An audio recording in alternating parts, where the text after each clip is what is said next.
All righty. Are we live? I said, are we live? Are we live in his app? Let's give everybody a chance to get back in the room. Let's play a song.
All righty, y'all. Welcome back. Welcome back.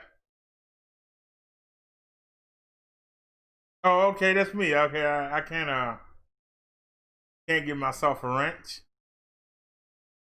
But nice to know the other wrenches showed up. Hello, everybody, and welcome to the Minister Bubba Dark Show.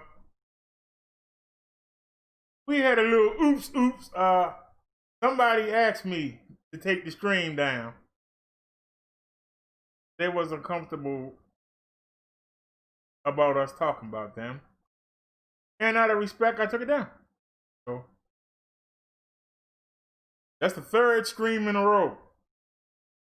I took down 2, and the Daily Show took down 1.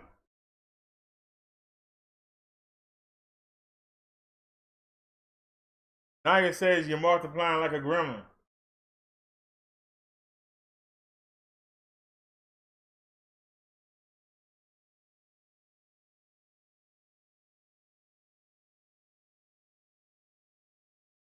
No, just trying to get the other channels some shine. Make sure y'all subscribe to them. Never know when we might have to run that. Yeah, I'm shaving tonight. I keep saying it, but I ain't done it yet. You need to get our shave on. I'm starting to look old. Starting to look like an old grizzly bear.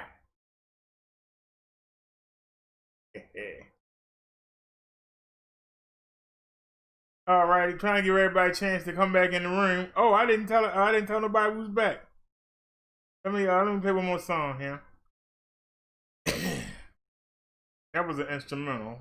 Play a vocal. What song would you like to hear? Song.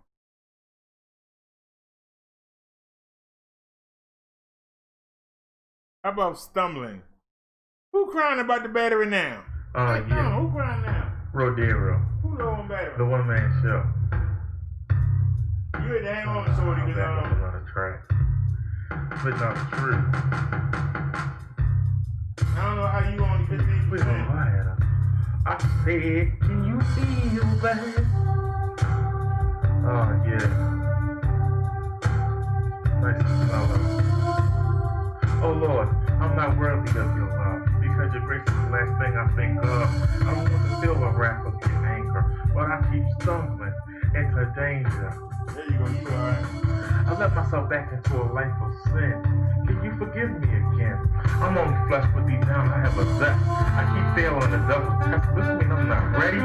My heart is heavy. I'm stuck in a state of confusion. I'm doing wrong. It's like a nightmare, but it's no illusion. My God, what's the solution? Is the pleasure of this world enough to make my faith on a crawling path? I try to stay on the right path, but it never lasts.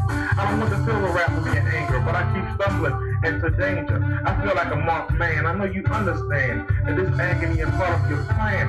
Or am I just weak? How does the devil sneak inside and deprive my spirit? Jesus said he would never leave us. Why is he being quiet while I died in snacks and unclean acts? Oh Lord, I'm not worthy. Oh Lord, I'm not worthy of your love, because your grace is the last thing I think of. I don't want to feel the rest of your anger, but I keep stumbling into danger. I'm making my plea. Jesus, can you help me? I'm not perfect on the outside. I seem righteous, but inside I'm fighting the battle of my life. I need someone to focus on, a child of life. I got too much time on my hands. It's all about me. I'm free to do what I want, whatever I feel, with no repercussions. I get bored. My flesh and face start struggling. I get lonely. The followers at the church don't help. I'm around 100 people, but I'm still by myself, so it's easy to lower myself by being in the company of someone who threatens my spiritual health. But Lord, you took my great-grandma, my mother, bless their souls, and I feel with no guidance in this cold, cruel world. But worst of all, you snatched my baby girl just when I was starting to appreciate fatherhood. And you won't send anybody good who I can marry, who can carry a child for me. I refuse to be a single missionary in another country, alone in a nation I don't know. But deep down I feel that's where you want me to go. Oh Lord, I'm not worthy of your love, because your grace is the last thing I think of. I don't want to feel the wrath of your anger, but I keep stumbling into danger. I don't understand my purpose. Can you enlighten me and bring to the surface what you have in store for me? I wonder, are you ignoring me, or is it the other way around? I know I'm stubborn, but your word says that a believer will from within be changed, and then that person won't want to sin, while I'm really willing and able, waiting for you to think of myself for less than you I trust, so do what you must. I give you full control of my soul. Oh Lord, I'm not worthy of your love, because your grace is the last thing I think of. I don't want to feel the wrath of your anger, but I keep stumbling into danger. Another hit from Rodero, one man show. Can you feel that?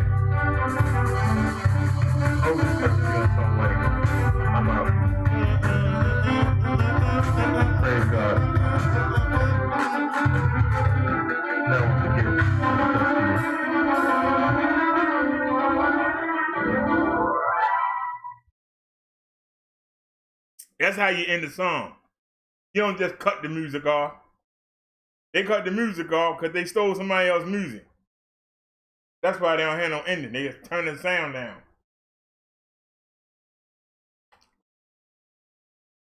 Now we're talking a song is sampled. They're using somebody else's music.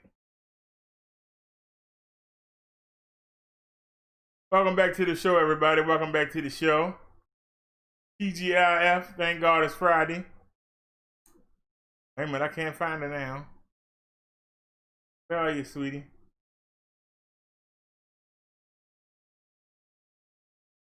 In fact, let me let her know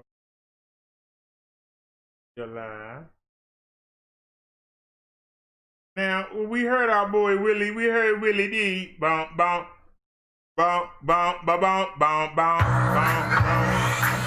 Oh, Lord. Call the commercial, man. Damn, I hit the button 5 times. You still want to play it? House Press Secretary Kayleigh McEnany implied that I am responsible for 2 police officers being shot in Louisville. She is lying to Americans again, and I'll address that in a moment. But first, I'm not the Breonna that the White House should be focused on right now. Breonna Taylor is. Breonna Taylor, the 26-year-old EMT who had just worked a series of overnight shifts in the ER as coronavirus started to take hold in the U.S. when she was shot dead by police. Breonna Taylor, who was killed in a police raid that was the apparent result of poor detective work and the execution of a warrant led by officers who weren't the same ones who had sought the warrant, according to the state's AG.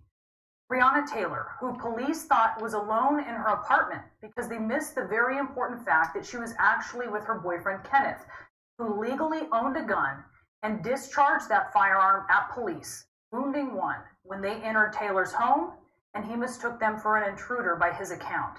He was worried it was Breonna Taylor's ex-boyfriend, Jamarcus Glover, who she had put in her rearview mirror several months before.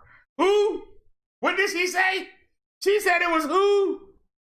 What? Who played it back? One, when they entered Taylor's home, and he mistook them for an intruder by his account.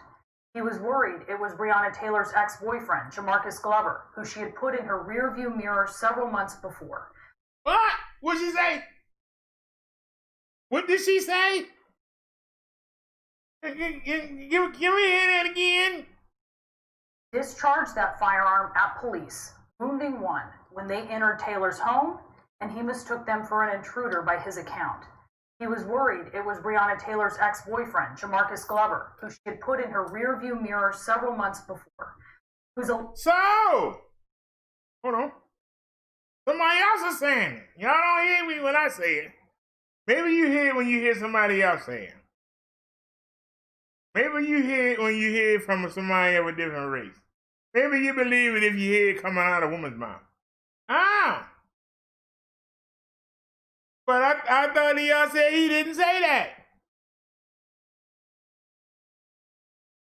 Alleged involvement in a narcotics investigation, allegations he denies, put his ex-girlfriend on the radar of police. Breonna Taylor, whose boyfriend, the night of the shooting, Kenneth, was initially indicted for shooting a police officer until charges were dropped months later when it became clear that he was just defending himself and his girlfriend from what he thought was an intruder. Breonna Taylor, whose family received a $12 million settlement from the city of Louisville, local police reforms such as a prohibition on no-knock warrants like the one police had for her apartment, and a state task force just announced by the AG dedicated to investigating how warrants are obtained and executed. Now, each of those suggests that Breonna's death was preventable. So forgive her family if they mourn the loss of the brightest light in their lives and wonder why it doesn't even register in the justice system. If they wonder why not one person faces charges in her death, including the officer who indiscriminately fired 10 shots into Breonna Taylor's apartment through closed blinds, facing charges not related to endangering Taylor, but because some of his bullets traveled through her apartment and into her next-door neighbor's unit, where they endangered the lives of a man, a pregnant woman, and a child who were sleeping there. Now, the White House wants us talking about Breonna Taylor. That's the whole point of Kayleigh McEnany's ploy yesterday. They wager that a lot of America won't care enough about Breonna Taylor's life. There's no body cam footage. There's no video at all in this case. And there are a lot of details to sort through. The president and those around him operate with a cynical calculation. They seem to be trying to drive a wedge between those who believe people should not shoot police and those who believe police should not kill unarmed black people, or in this case, armed black people who believe they're just defending themselves in their homes. These are not mutually exclusive. You can believe both. You don't have to choose. The White House wants us talking about racism in the justice system because they use it as a springboard to scare Americans about looting. Aided by Fox News running episodes of violence on an incessant loop, that their hearts and minds won't be able to look past their fear to see injustice. The White House wants us talking about this so we aren't spending time talking about how they've screwed up the federal response to the coronavirus that has killed more than 200,000 people, black, brown, and white, many of whom models show could have been saved if America had followed precautions the president scorns, or that the president is now teasing a constitutional crisis by refusing to say if he'll accept a peaceful transfer of power, or that mail-in ballots actually don't result in widespread voter fraud. Now back to Kayleigh McEnany's most recent lie. On Wednesday, I highlighted this comment from Kentucky's Republican Attorney General Daniel Cameron. Mob justice is not justice. Justice sought by violence is not justice. It just becomes revenge.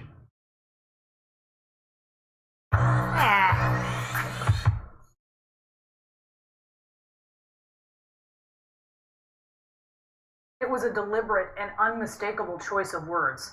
Of course he should plead for peace in Louisville, but he wasn't doing just that. He was using a divisive phrase that we've heard many times recently as the president attacks people of color and peaceful protesters and lumps them in with rioters. If Biden wins, the mob wins. If Biden wins, the rioters, anarchists, arsonists, and flag burners, they win. If Biden wins the violent mobs, you see these mobs all over the place. They're Biden people. They're Biden states and cities. They're Democrat states. If they win, the mobs win. You see these guys that go around saying, yeah, I want your meal. Give me that food. We are all that stand between the American people and the left-wing mob. The Attorney General's purposeful use of that Trump talking point while his city was on edge is what I highlighted on Wednesday.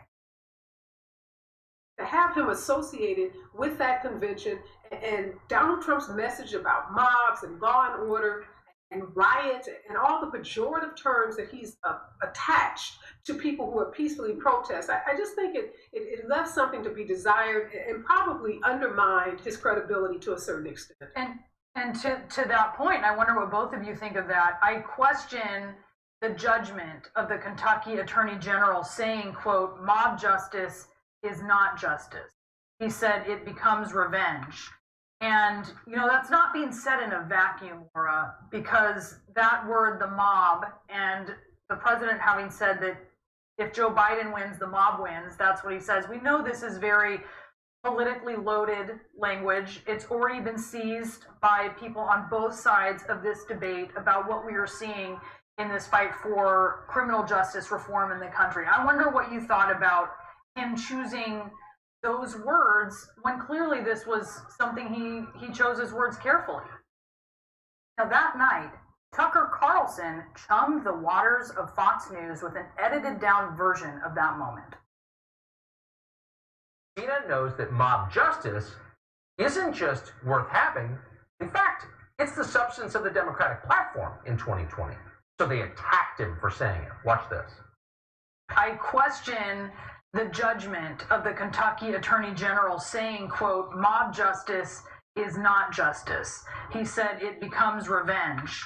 That word, the mob, and the president having said that if Joe Biden wins, the mob wins, that's what he says. We know this is very politically loaded language.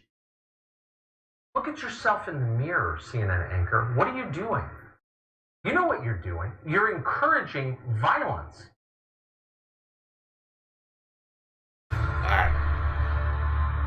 All right, y'all.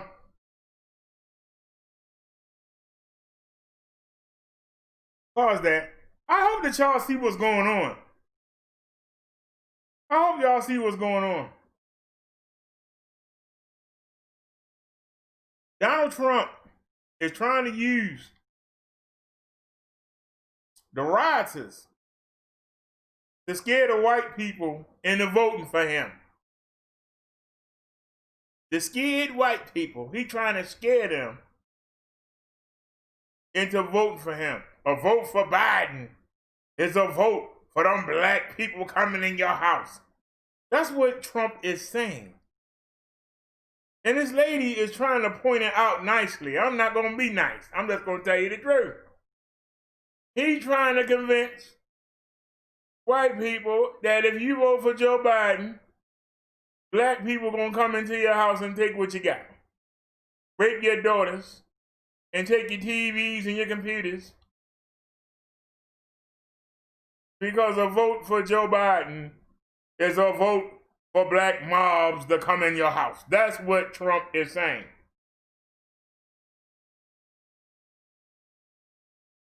She won't call him out directly, but I will. I ain't got nothing to lose. What I got to lose? She got a nice little job there to lose. I ain't got no job to lose. If this isn't racism, I don't know what it is. There's a difference between a protest march and rioting and looting. There is a difference. People that's walking and with signs and saying, no justice, no peace, is different than somebody setting stuff on fire, somebody busting out windows, somebody kicking in doors, somebody running off with an arm full of jewelry. Those are rioters and looters. Learn the difference.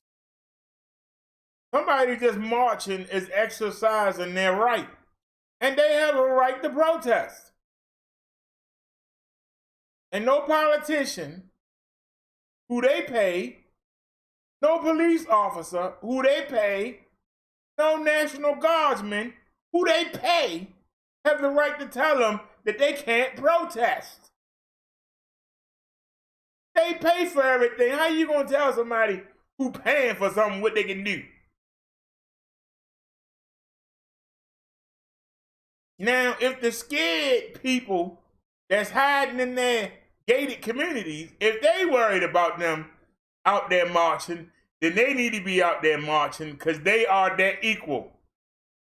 But don't send people who everybody pay for to come stop them from doing what they got the right to do. The police don't have the authority to tell you can't march. Only the people have the authority. Well, the people call the police. No, the people need to get up off their butt and get out there and say, hey, stop marching. We pay for this too, and we don't want you out here marching. And let them duke it out. It's not the government business. It ain't the police business. Let them duke it out. But see, them people not going to come up out of their little gated communities. They not going to come out in their suburbs. They want to send the police. They want to send the politicians. They want to send the guards. Those people don't have the authority to tell the citizens that pay the taxes, that pay for the road they marching on. They don't have the authority to tell them that. Only the people have the authority. So the people need to get up out their butt, get up off their butt, get out of their gated communities, and they need to pick up some signs and have a sign say, go in the house, go home. They got the right. But they don't exercise their right. They too cowardly. So they sit back and sit there and watch CNN and Fox. They sit there and watch it and make a phone call. Hey, none of the people out here protesting. Why you ain't stopping them? If they got a problem, they need to come out and say something. The same way back in 2016, you had the KKK marching, and you had the white people out there saying, hey, cut it out. They had the right. KKK pay taxes, so do the regular folk. The regular folks said, get out of here. Go back in the house. Trump should have stayed out of it. The police should have stayed out of it. They got the right, let them go at it.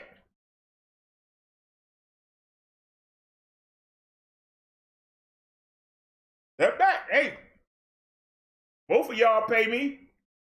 I'm neutral. Do what you gotta do. Whoever win. That's how it's supposed to go. See, that's the problem. We don't know how to finish a war. We can win a war. We don't know how to finish it.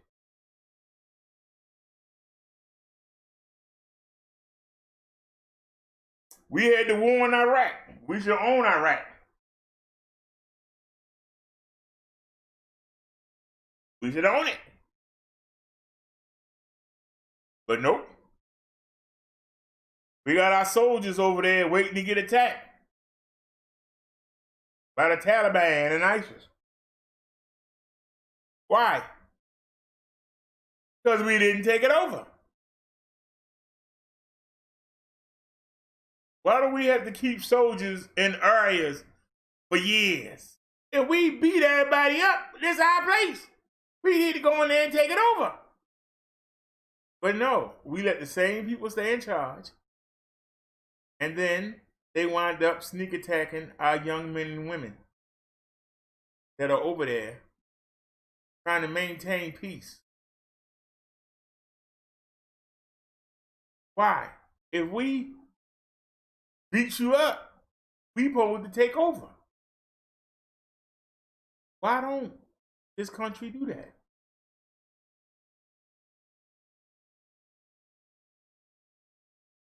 Why don't we do that? If the people got a problem with people exercising their right to march down the street and protest, their right. The only kryptonite, the only answer to that right is your right that you don't want them protesting. Then you need to get up off of your butt and make yourself some signs that say, protesters, go back in the house. Go home. Get off the street. You have the right, they have the right.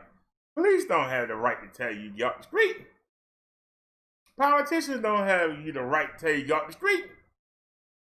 That power comes from us. And if half the people out there marching, then the other half need to be out there stopping them. If they ain't stopping them, nobody else should be able to. Now, the rioting and the looting is a whole different animal.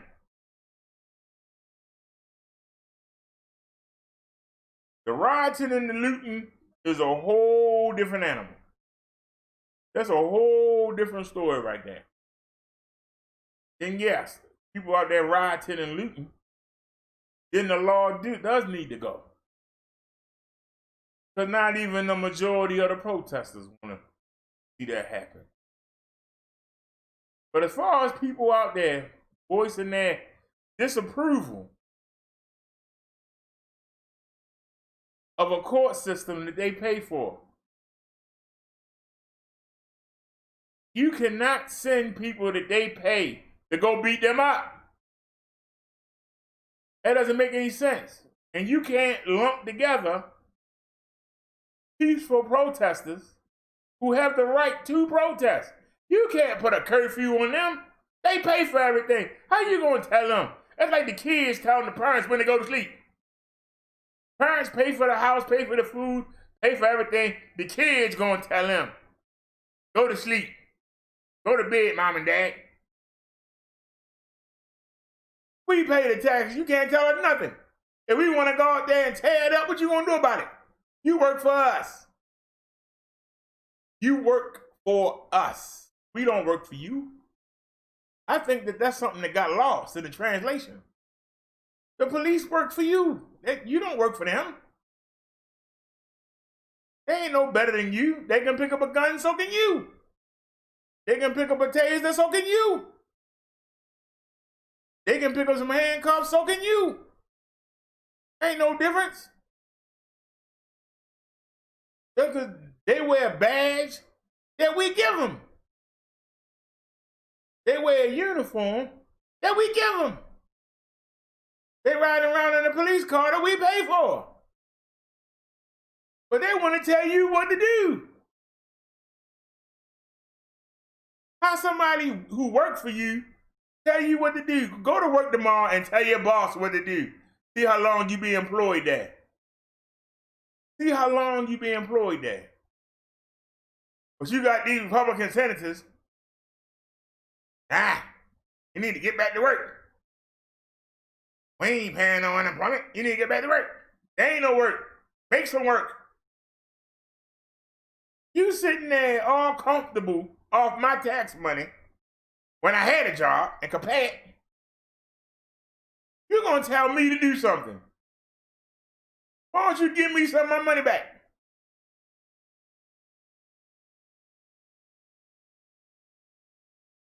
Give me my rent money.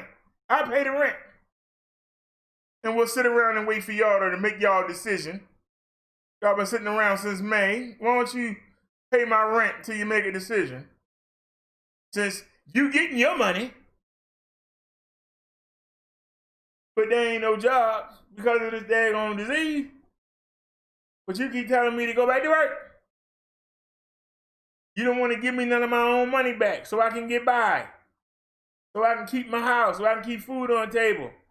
Keep clothes on the back of the children. Oh, screw you. You be all right. We know you all right because you got our money. And you give our money to foreign countries. You want to give our money to your rich buddies. You want to put our money in a stock market and it's still collapsing. You want to send our money to countries overseas. But you won't give no money back to the people whose money it is. Because they think they over you. They think they better than you. But without you, they can't pay their bills. They don't make no money if you don't pay your taxes. Everything the government got, they got it from us. But they make it seem like you gotta come to them and beg for your own money. You gotta get permission to protest in your own town.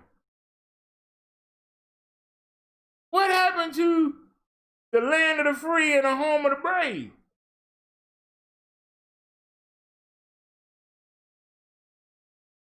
See, you only free to do something that certain people want to allow you to do.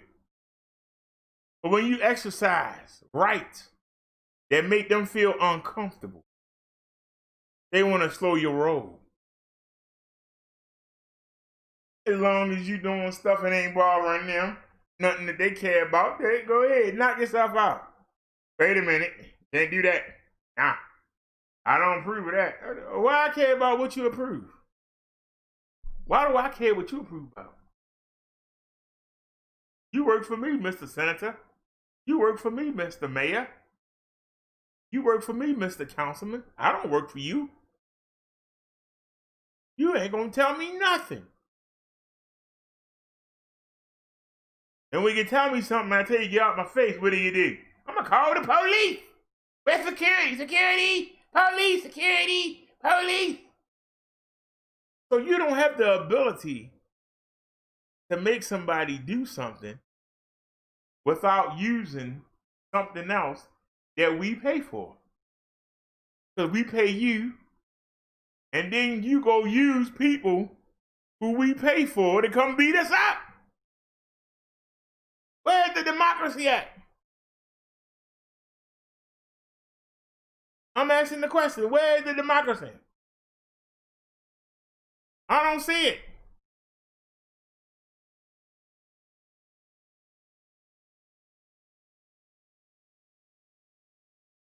How is it this man can sit here and say that if you go vote for a Democrat, You voting for a mob.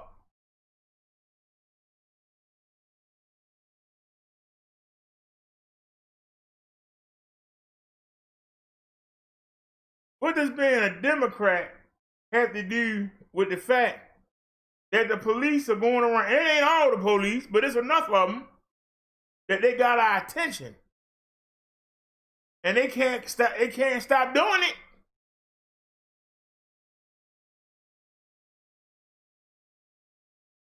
Now people are saying defund the police. I don't agree with that. I don't want the police defunded.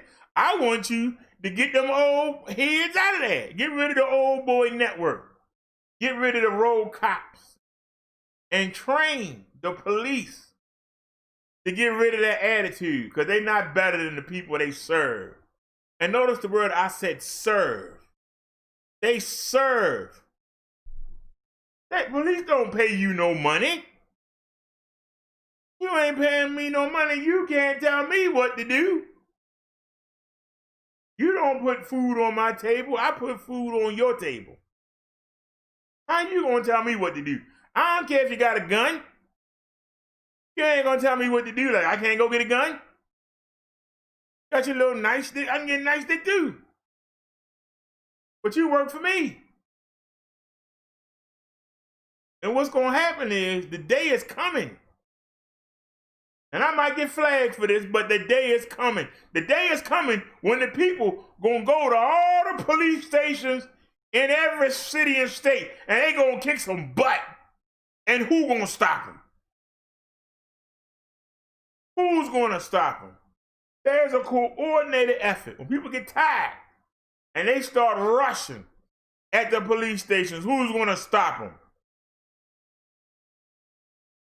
You really think the National Guard is gonna kill their own children?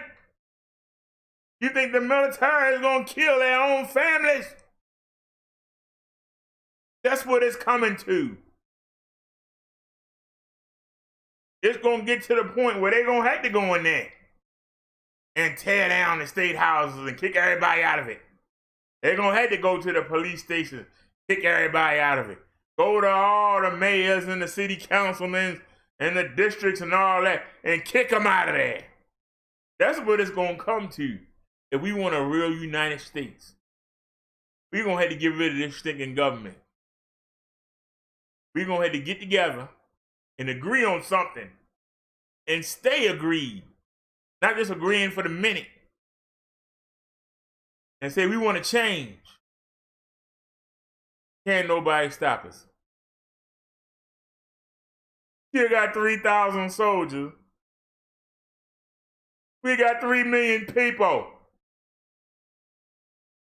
You really think you can stop the people?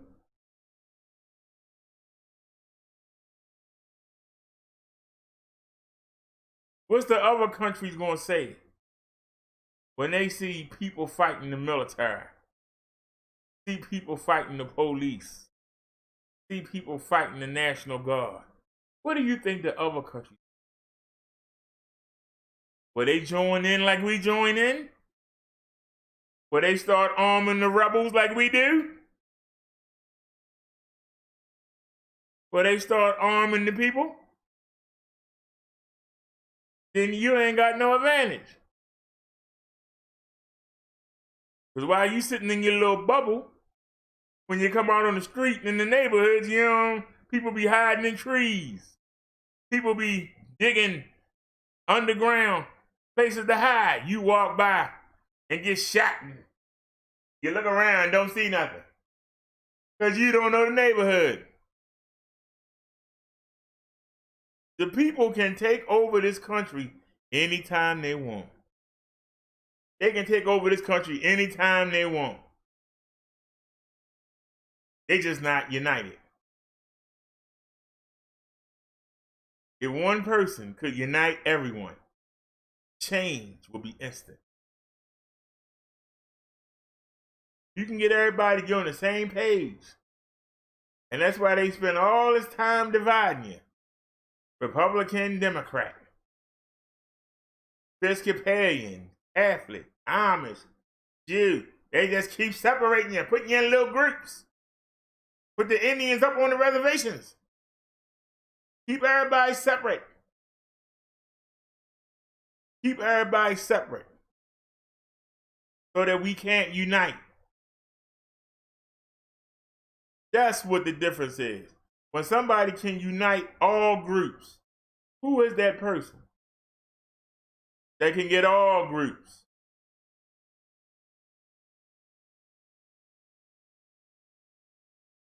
Get everybody to get on the same page and say we sick of this. We taking our government back. We taking it over. We gonna rip down everything and start over.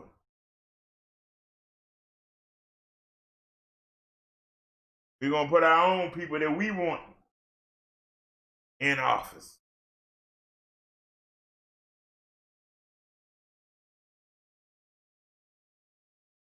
All these companies that got factories in other countries, get over there and stay there. We don't want you here. And don't sell your goods here. We don't want them. We want American-made goods. They ain't from America, we don't want it. When we gonna do it? When we gonna do it, people?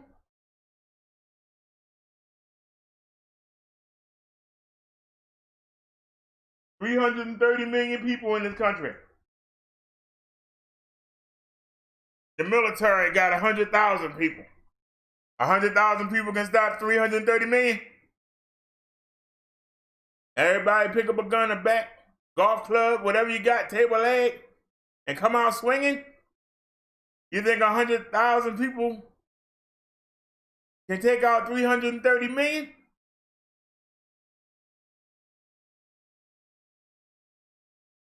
There's probably 500,000 police throughout the United States.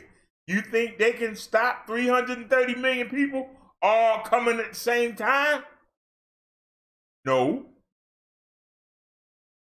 We got the power. We just don't use it. This is our country. But we letting other people run it. And they running us. They keeping us busy. Keep us busy with the sports. Keep us busy on social media. Keep us busy with the TV. Got you watching Love and Hip Hop. Wives of Kentucky. Got you watching reality shows. You worrying about somebody on TV and ain't worrying about what your own government doing to you right now.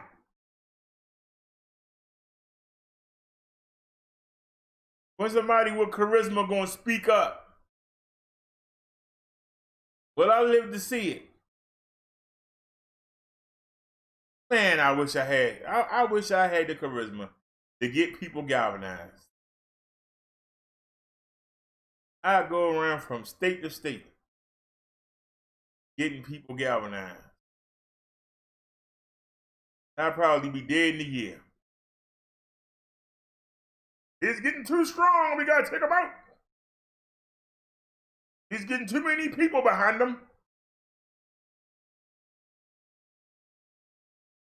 But we gotta get something on him. Well, he don't drink. He don't do drugs. He don't go to the nudie bar. He don't do nothing. We can't get nothing on him. Gonna have to kill him. Yeah, we're gonna have to kill him. It's gonna be a little uprising from his followers, but we're gonna have to kill him. That's the only way to stop him. Can't use innuendo. Can't make up lies. Gonna have to kill him.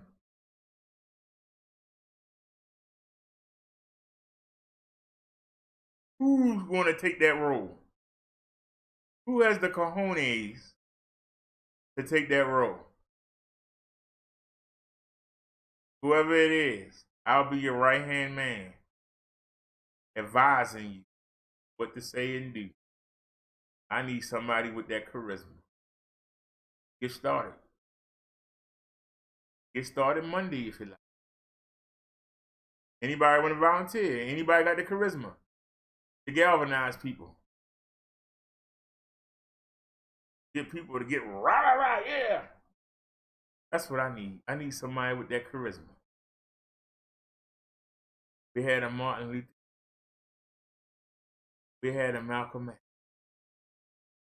We had a Huey Newton. Who do we have in 2020? Who do we have in 2020 that the media can't tear down? Who do we have in 2020 that got the charisma to make the people follow him? A man that can get people of all races to follow him. Somebody show him to me. Is he on Twitter? Is he on Facebook? Is he on the Instagram? Is he on Rick Rock? Six Lock, whatever it's called. Where they at? Is he here on YouTube? Where is that man that got the charisma to get everybody to get behind him? All I need is an hour with him. We'll get started. I got the ideas, techniques, the strategies. I need somebody that can execute.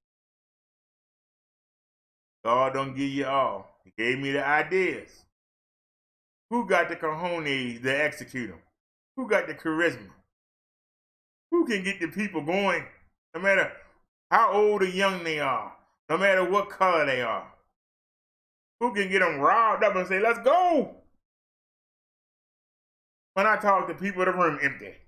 I need somebody that can fill that room, can fill a stadium, and have people, who is that person in 2020? Do we have anybody in 2020? Are they all smoking weed? Are they choking themselves? Are they choking themselves on the mat? Is that person sucking on the crack pipe? Where is that person at? Where is the leader? Where is the person of our generation? Every generation has a person. Where is that person at? Anybody know him? Anybody know a name? Anybody know anybody? Who has the charisma and heart and talent and great speaking skills and who's untouchable?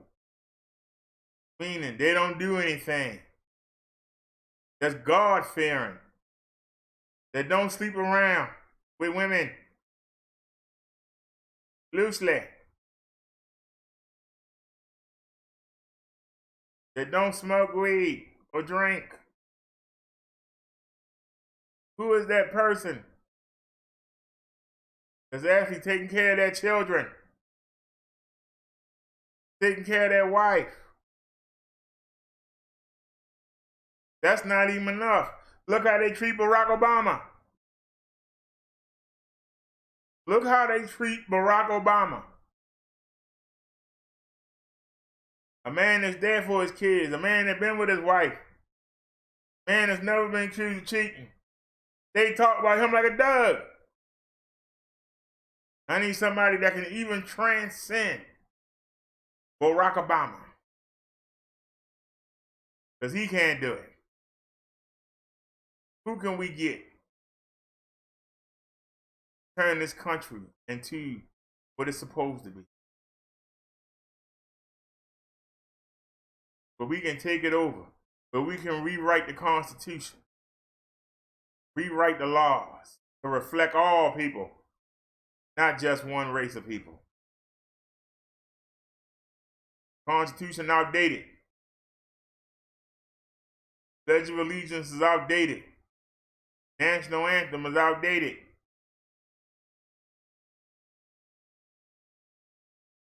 We need to start a new country. Call it the real United States, where every state is united.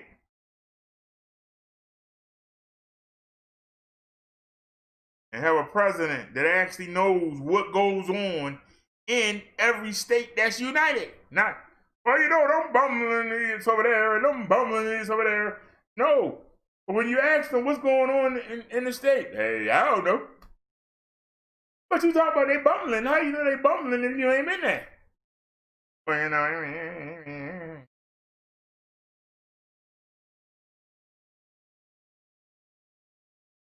so how are we united? Not even the governors and the president are united. Not even the head of the states and the head of the country are united.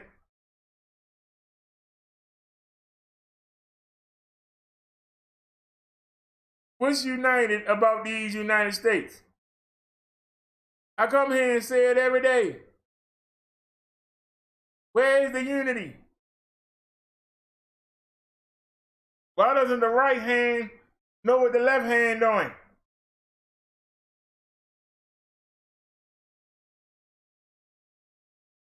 Democrats been holding up the stimulus, the Republicans holding up the stimulus package because Nancy Pelosi want to give $1 trillion to help the states out, but the Republicans want to give $93 billion to millionaires. What? So you can't help the states to run better, but you can give $93 billion to people that's already rich. Really? How do you take these people seriously? These Democrat cities ain't being run right. Have you gone to see why? We're not going to keep giving them money and we don't ever see the money. Well, who got it? Why don't you go find out what's being done with the money? You're going to hurt the people of the city who ain't getting the money that you gave already because the politicians are putting it in their pocket. But now you're going to refuse help to those people because the politicians are putting the money you already given in their pocket. But you won't go after the politicians and get your money back and make sure that it go to the people. Instead, you don't want to give them nothing. What? Somebody talk to me. Oh, listen. Who want to come in here? Anybody want to come in here and talk? Let's talk real.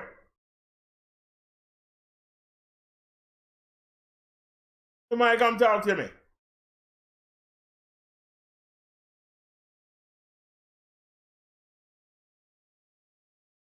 Please, you got a president that keeps saying, if you elect Joe Biden, there ain't gonna be nothing but rioting and shooting. But it's under his watch that the riots and the shootings are going on. Make that make sense? It's under this president that all this is happening. This wasn't happening 5 years ago. It wasn't happening 8 years ago. Why is it so bad under Republican rule? Why is it so bad under Trump rule?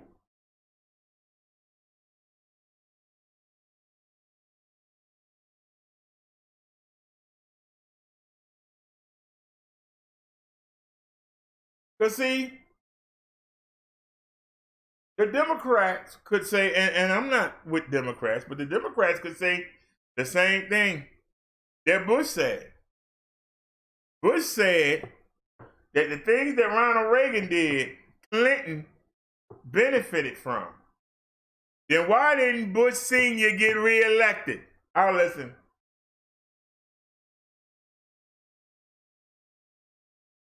Why didn't Bush Sr. get reelected?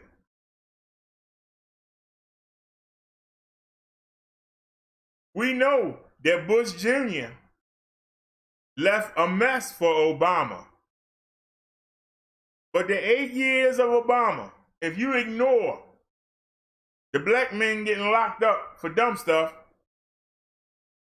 did Trump come in and benefit from what Obama was doing? Did Trump come in and benefit from what Obama was doing? We know that Bush Sr. didn't benefit from what Reagan did because he would have got reelected.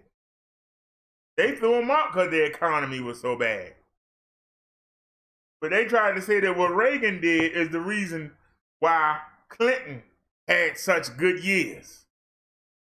How come Bush Sr., who came after Reagan, got kicked out because the economy was so bad?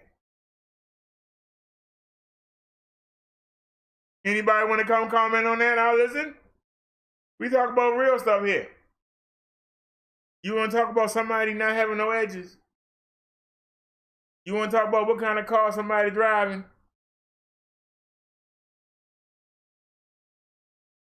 You want to talk about dumb stuff? Go elsewhere. We don't do that here. But somebody explain.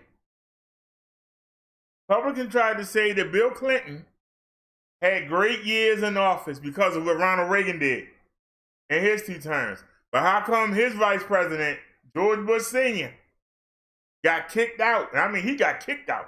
Got kicked out of being the president. He didn't lose. He got bombed.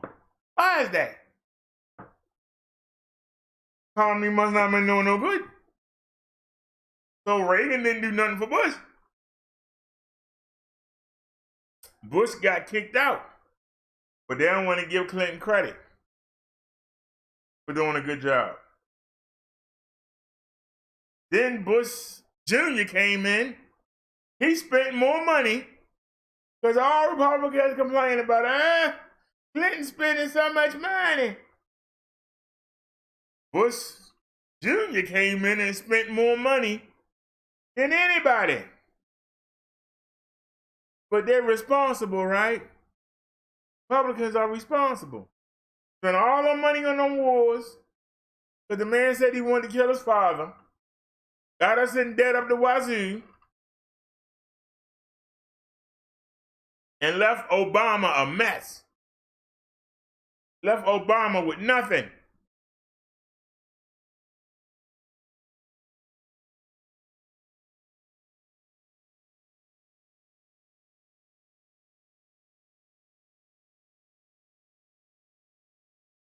The man did what he could to clean it up.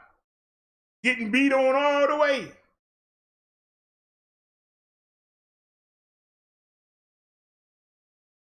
And then Trump come in talking about, I've done this and I've done that. Well, look at us now. Why is it that when we got a Republican in office, it's all downhill? So maybe what Obama did helped out Trump in the first couple of years?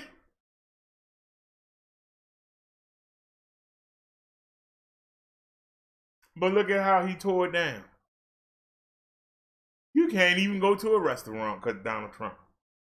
And it's because of Donald Trump. You got people rioting. The violence. The police feel they can just kill you now.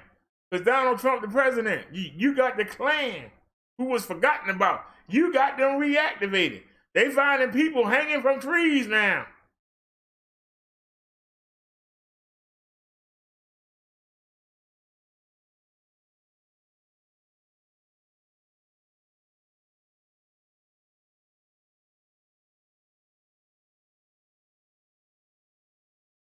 I'm not telling you to vote for Biden, but goddamn it, I ain't telling you to vote for Trump either.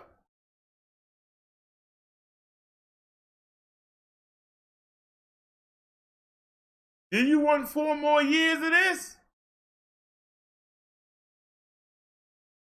I'm asking the question. Do you want 4 more years of this?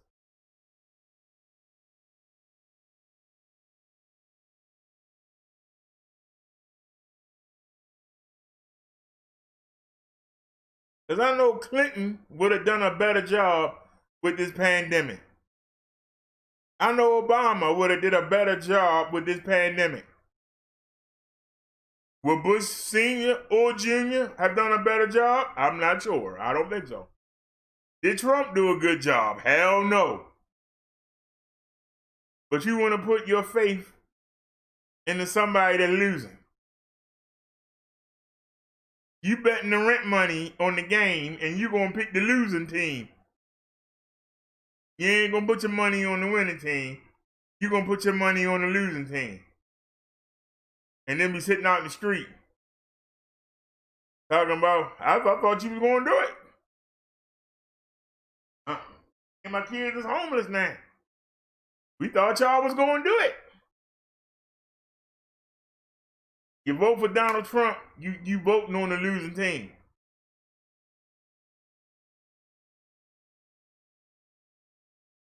That man more worried about money.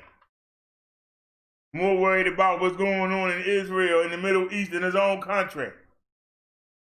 How you gonna go tell Israel they need to make up with somebody when you can't even deal with the fact you got 200,000 people dead and still dying? You ain't taking care of your own house. And you over there telling somebody else how to clean their house. Let that marinate. Some other leaders looking at you like, who this retard? How the hell he get to be president?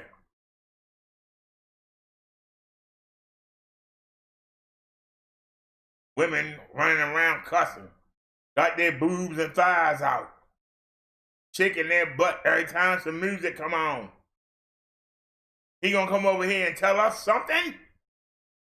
You can't even handle your own women. That's what them other leaders are saying. The hell you gonna tell me? I know when I go home, it's yes, sir. It ain't.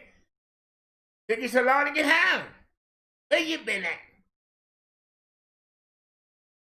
But they gonna listen to Donald Trump.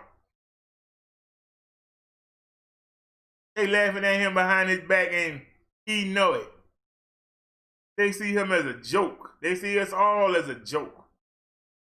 If we ain't had no military weapons, we'd have been took out. You know it and I know it.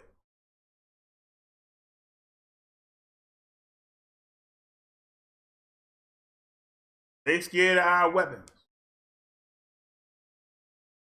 And they scared.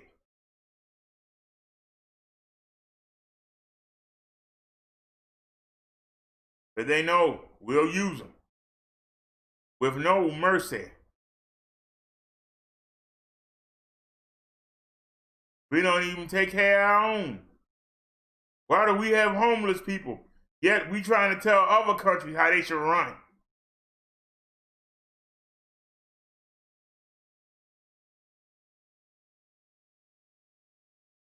We got veterans living on the bridges that have served this country.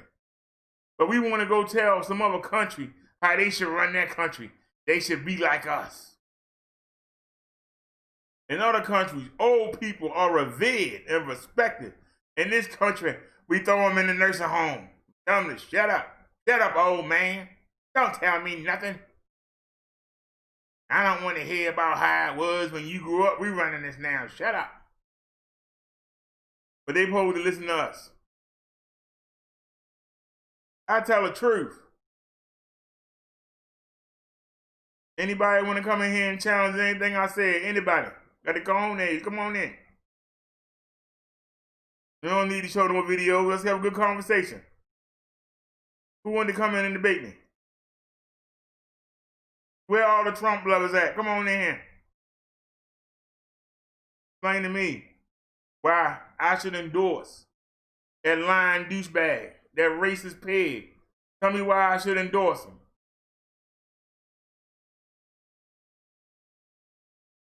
I can give you 100 reasons why I shouldn't. Come give me 10 reasons why I should. I can give you 200 reasons why I shouldn't. Somebody come give me 5 reasons. Give me 5. Give me 5 reasons why we should vote for Donald Trump. I'll listen.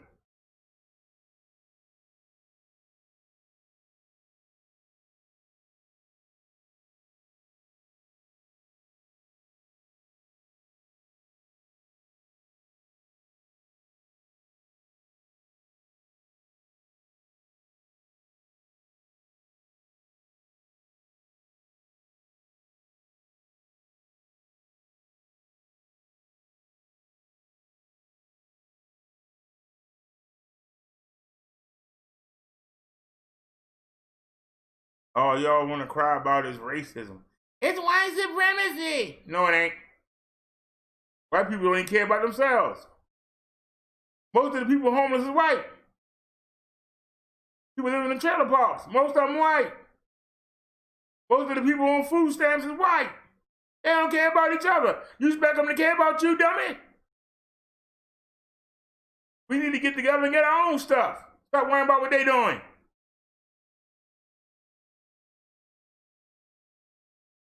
Somebody always gonna take care of their own before they take care of somebody else.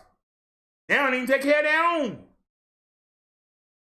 Keep talking about how great soldiers are. You pay them nothing and let them live under the damn bridge. Don't even treat them. She gonna tell me, what about that American dream?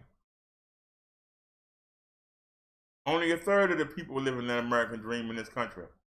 What about the other 2/3? I'm just talking about the white race. I ain't talking about everybody else. Go to Idaho. Go to Iowa. Go to Tennessee. See how them people living. Go see how they living.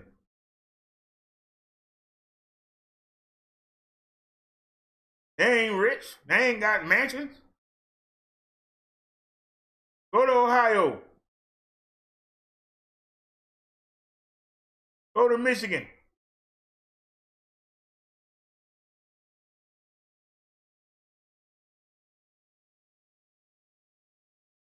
When them plants left, so did the money.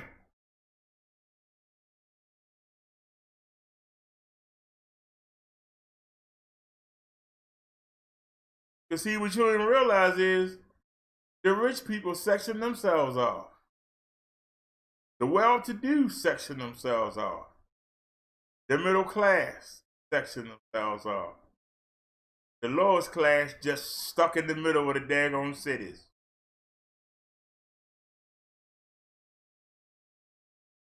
The cities is the only real melting pot. That's where all races live at, in their own sectors. Everybody else will spread out.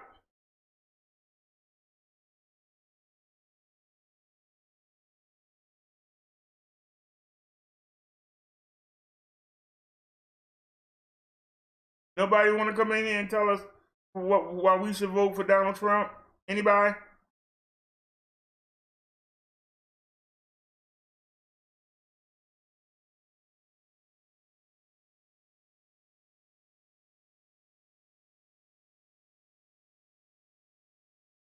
You ain't heard nothing from Mike Pence. And when he did, he said something stupid.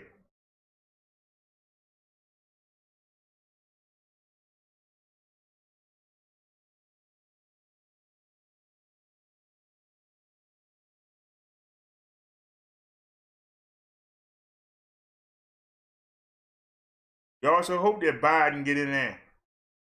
Maybe he'll drop dead and Kamala Harris can take over. Maybe we can get some stuff done.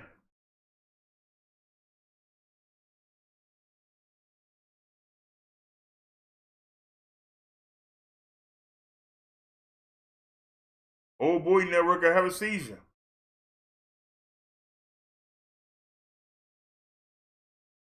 You got a black woman as president. What's going on with the country? Oh, hell no. They're probably trying to kill her.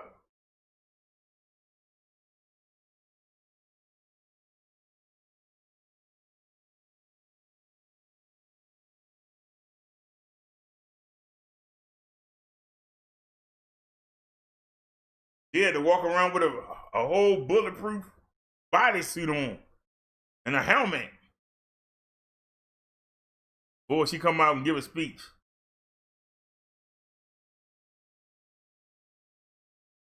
They shot Reagan. You think they want you there?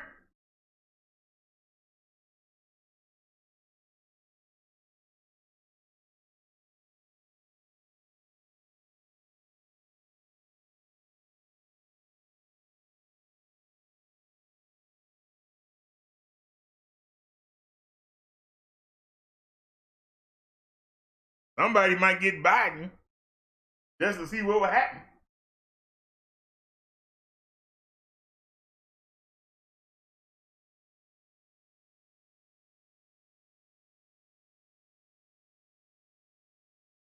Donald Trump just tweeted. Let's see what he just tweeted. Let's see what old Trumpy Hump. Let's see what old Trumpy Hump just tweeted.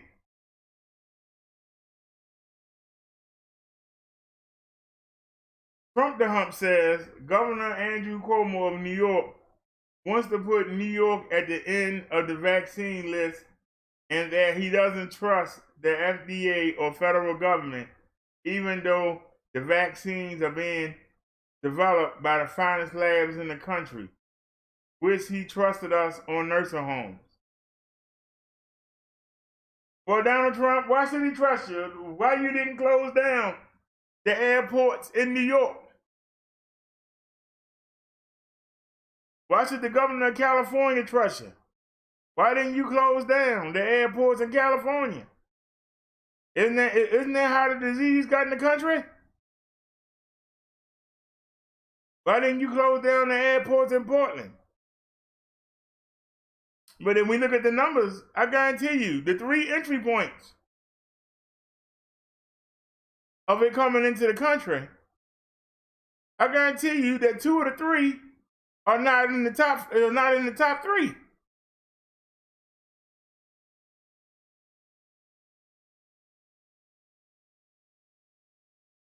You still let people fly into New York.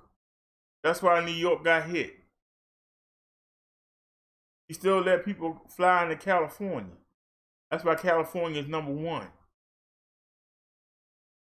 Portland caught themselves. Portland ain't nowhere near number 1. I think the first case was either in Florida or Portland. But now look, California, Texas, Florida, New York, Atlanta, all the places you kept telling the governors to reopen are the places that got dogged out. When you saw what happened with New York, you encouraged California to open back up. Now look at them. They number 1. You sat there and patted that governor on the back of Georgia and told him to open up. Georgia is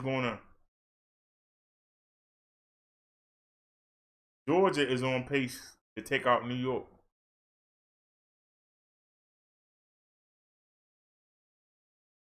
You still got a problem with Cuomo. By the time you got Cuomo, the help he asked for, 30,000 people had died in the state of New York. 30,000 people had died. Then now you want to send the ship up there. Now you want to send ventilators. For what? People did. They didn't need it. They said, that stuff right there, we don't need it. You sat there and let them people die.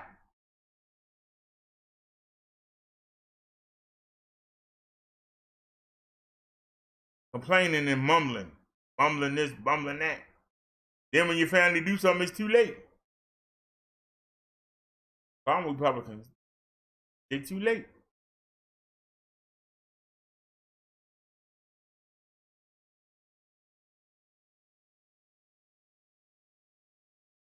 Instead of giving us money so we can go out there and pay our bills and help the economy, they take our money and put it in the stock market. Really? You take our money and put it in the stock market. You got us $4 trillion in debt.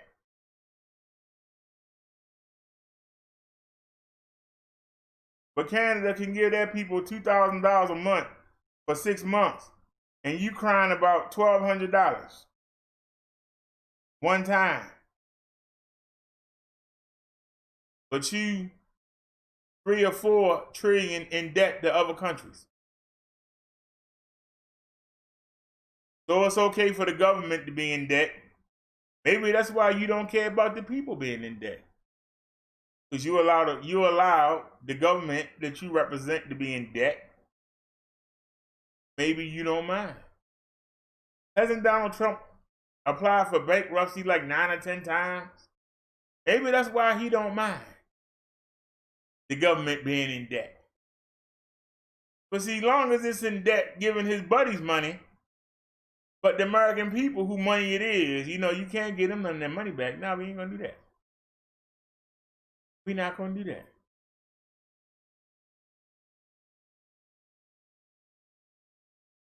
Instead of doing the right thing and giving everybody the $2,000 a month, you'd rather, for those that are still able to have a job, you want to tell them they don't have to pay Social Security, they don't have to pay Medicare.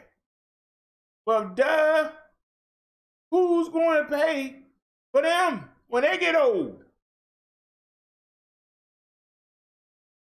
You pay into that system while you young. And you pay into that system so that when you get old, the people that's working will now support you.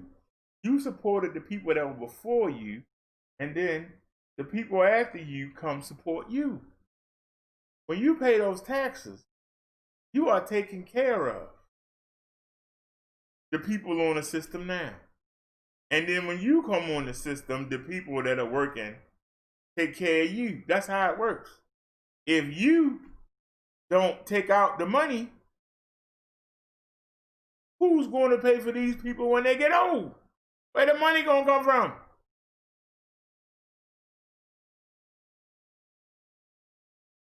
How do you take from Peter to pay Paul and expect not to get broke?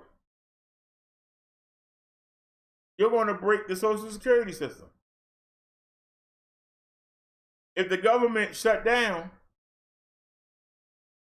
I might be homeless because everything will stop. So my SSDI check won't go out. You on SSI, your check won't go out. To the people that's on welfare, their check won't go out. But see, they don't care. They want their way. And they'll let us be on the street. Just so they can make their point in politics. People need to get out of here. And we are the people. We need to run them out.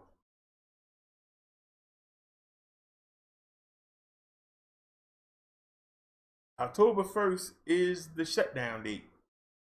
Now, they've already been on vacation twice. They could have had this done since May, June, July, August, September. Now we're going to October. And they can't come up with a deal with money that's not theirs. They don't care about the American people. And for you people who didn't pay your rent and you depending on that moratorium, and I sure hope you all right. For those of you who spent money on food and clothes and gas and electric and gas and car payments and you ain't been paying your rent, and I hope Trump don't leave you hanging. I hope the Republicans don't leave you hanging. Because you know what they're going to say. We don't care what we told you. Why you didn't pay your rent?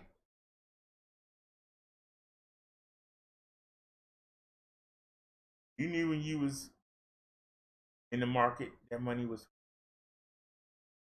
You knew when you got that car fixed. They got the bus. As you know. That rent deep. That's what they're going to tell you. They're going to leave you hanging. Tell you, oh well.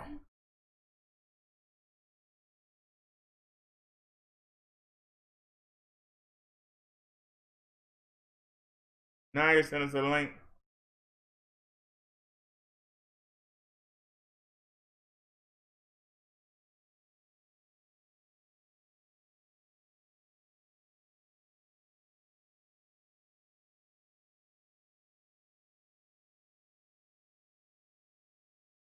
A new plan to deliver more opportunity, more security, more fairness, and more prosperity to Black communities. We call it the Platinum Plan. Platinum Plan. And that's a contract with Black Americans, and it's going to be something that people talk about for a long time to come. If you vote Republican over the next 4 years, we will create 3 million new jobs for the Black community. Open 500,000 new Black-owned businesses. Increase access to capital in Black communities by $500 billion. And this includes investing in community development, financial institutions, and minority depository institutions. Build up peaceful and safer urban neighborhoods with the highest standards of, and you know this, of policing. We want the highest standards. We have to have highest standards of policing. Bring even greater fairness to the justice. Remember that. Even greater, we will create a national clemency project to right wrongful prosecutions and to pardon individuals who have reformed their life. You saw Alice, right? We love Alice. Another 24 years. 24 years ago was ridiculous. Great woman. Create a ladder of opportunity for African American children by delivering school choice to every parent in America. So important. Give Black churches the ability to compete for federal resources for their communities. Bring better and tailored health care to address the historic disparities that we've had for so many years. You know that. This includes investing in treatments for kidney disease, diabetes, high blood pressure, sickle cell disease, and maternal mortality. Advance home ownership and wealth building in the Black community. Bring more manufacturing back to the USA, which we're doing anyway. And back to the inner cities, which have been largely forgotten, although not so much in the last 3 years when you get right down to it. Yeah, say, I'm done. I can't listen to more lies. This man lied to his teeth. You've been here 4 years and ain't done none of that. Why are you going to do it now? You've been here 4 years, sir, and ain't done none of that. Why are you going to do it now? You're the same one that say, oh, these crumbling in the city, these Democrats running them. Why haven't you gone in there and fixed them? But if we re-elect you, now you're going to go in there and fix them. Right? People believe you. You ain't done it in 4 years. You're going to do police reform. We still getting people killed. What have you done? You expect us to believe you, sir. You pandering to Black people to get the vote. You ain't gonna do nothing. You ain't do nothing the first time. I guarantee you, if I go in the same inner city schools, I wish I had a car. I would drive around to every inner city school in Baltimore. I guarantee you, they probably got the same stuff they had in there when I was going there back in '88. Probably ain't much difference. But you've been here 4 years and ain't done nothing. But now all of a sudden you're going to do these things. But why you didn't do it in the first 4 years? Why you all of a sudden going to do it now? I'll listen. Anybody? Not going to listen to this man sit here and lie?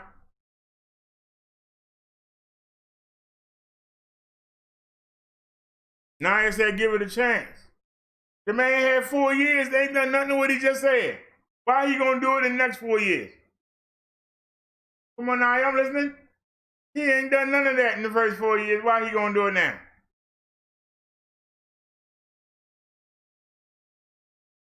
Now he need the Black vote. Now he interested. And then, yeah, whatever. Now he want to do something.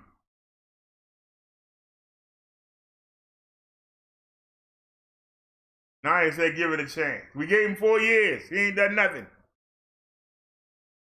Still saying the same thing. Them Democrats in the city. Well, what about the cities that the Republican run? What about the cities, the inner cities that are run by Republicans that's doing bad? Why you don't never mention them?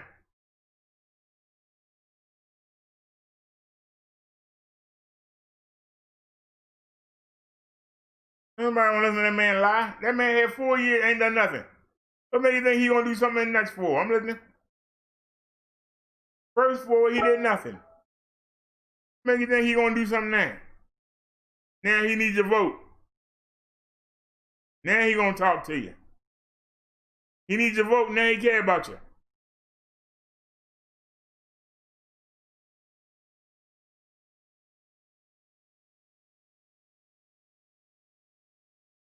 Naya sent this link.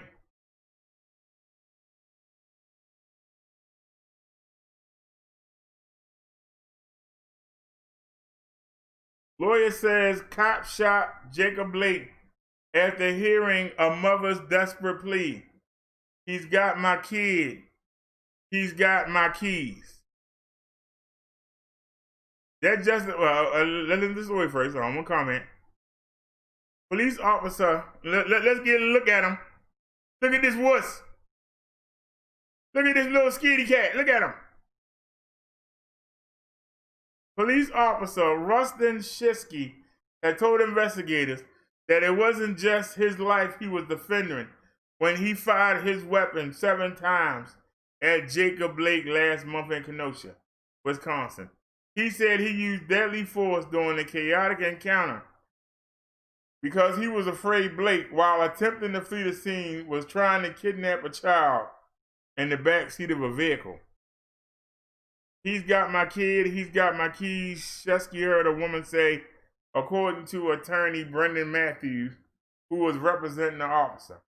If Shesky had allowed Blake to drive away and something happened to the child, the question would have been, why didn't you do something? That explanation provided in the exclusive interview with CNN offers the most detailed rationale to date for Shesky's highly scrutinized decision to shoot Blake, who was black, as he leaned into an SUV with his children inside it on August 23rd. Cell phone video of the shooting went viral on the internet, sparking days of protest and rioting in the lakeside city of Kenosha. The shooting, which Blake's family has said resulted in paralysis from his waist down, was widely condemned as yet another unjustified shooting of a black person by police. The attorney comment to CNN comes as authorities in Wisconsin announced this week that the results of the investigation by the State Department of Justice will soon be turned over to a retired police chief serving as an independent consultant for his review. The consultant is in turn expected to forward the case to local prosecutors along with an analysis intended to help determine whether criminal charges against Shesky are warranted. The officer remains on paid administrative leave. Matthews told CNN he typically did not talk about pending cases, but said he felt compelled to provide some additional details to counter what he describes as incomplete and inaccurate narrative that has emerged to date. Matthews directly disputed assertions by Blake's family and lawyers that he was unarmed and posed no threat to the officers. At the time Shesky opened fire, the lawyer said, Blake had a knife in his hand and twisted his body toward the officer. That action is not visible in the video widely circulated on the internet, in which the view of Blake's body is partially obscured by the driver's side door of the SUV. Matthews said a second officer at the scene, who he also represents, provided investigators with a similar account of Blake turning toward Shesky with a knife in his hand immediately prior to the shooting. That officer said he too would have opened fire, but did not have a clear angle, according to the lawyer. Authorities have said Blake had a knife in his possession, and the weapon was found on the floorboard of the vehicle, but they have released few other details of the incident citing the ongoing investigation. Jake Blake Sr., father of Jake Blake Jr., speaks during a news conference outside of the county courthouse.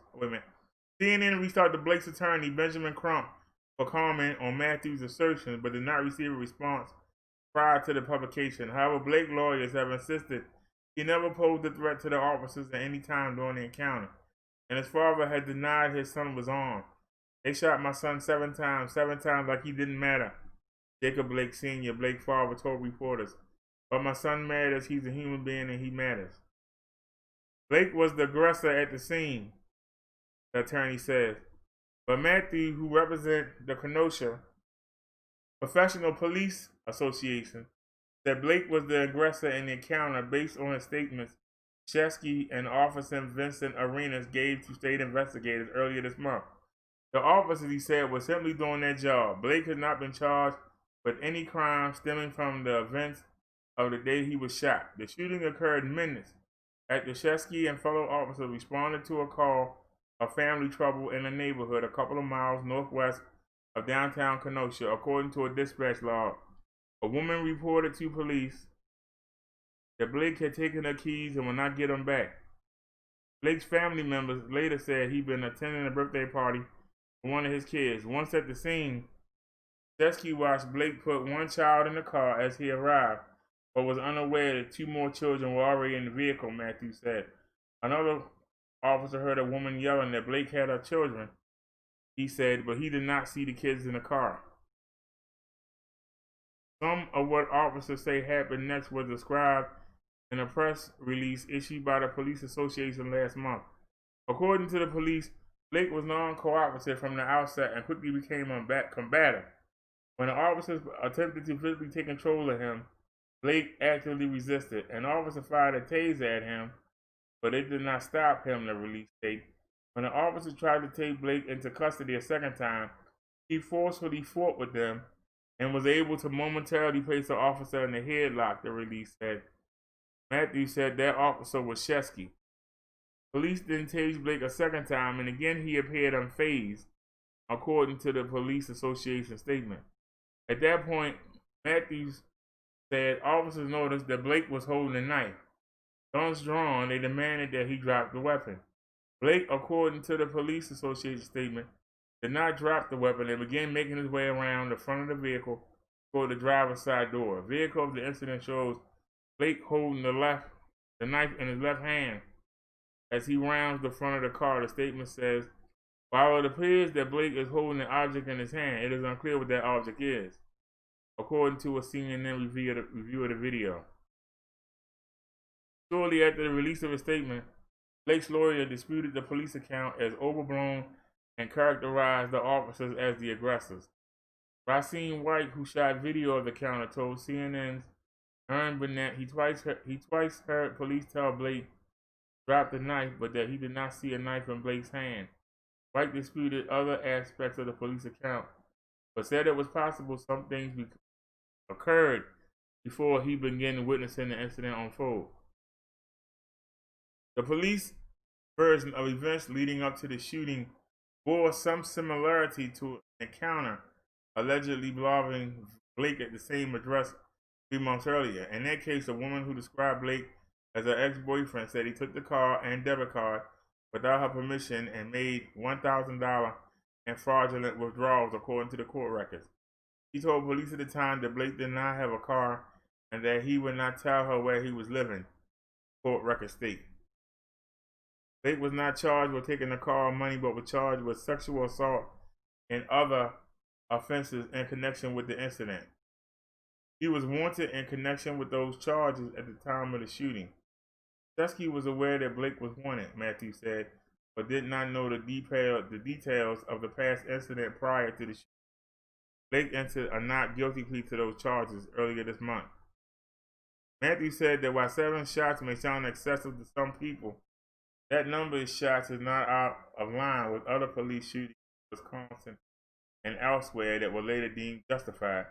He also pointed to studies showing a lag time between an officer's decision to stop firing and actually doing so. The lawyer said Shesky ceased firing when he determined Blake no longer posed an imminent threat. Matthew questioned early reports that Blake was shot 7 times in the back. He said Shesky and fellow officers administered first aid at the scene and did not see any gunshot wounds to Blake's back. Rather, he said the officers reported seeing injuries to his arm, side, and abdomen. The precise location of the gunshot wounds Blake sustained have not been made public. A news release from the Wisconsin Division of Criminal Investigation initially said Shesky fired his weapon 7 times into Mr. Blake's back. The agency later changed the language to say Shesky fired towards Mr. Blake's back. Shesky absolutely not want this to happen.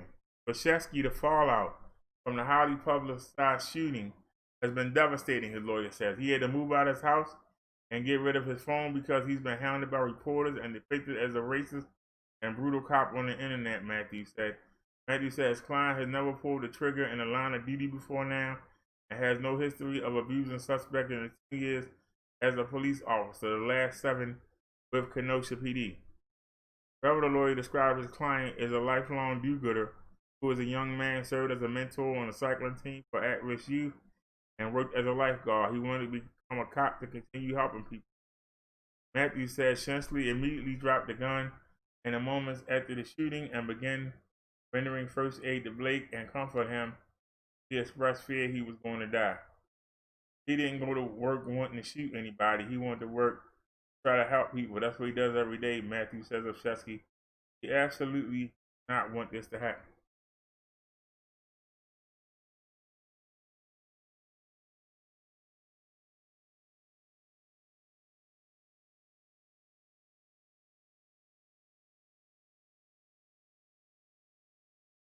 I don't mean no harm. If you shoot somebody 7 times, 7 times,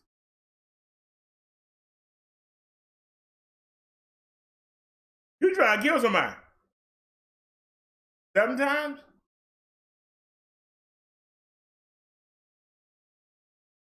Seven times.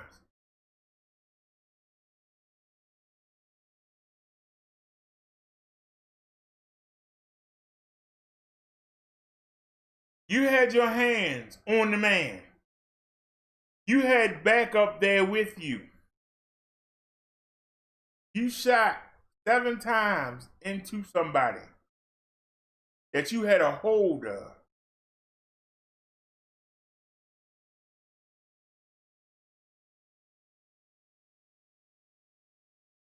You let the man put you in a headlock. But see, your taser didn't work. So your first weapon didn't work. Your fist didn't work. So you went to your gun. That's the problem. The same way that Rayshard Brooks. I'm not saying that Robert Blake was an angel. But you signed up for a job. Your job is to bring Robert Blake before the people to judge him, not you be the judge and executioner. Your job is to bring him in, not to kill him. We didn't give you a badge and a gun to go out there and kill people.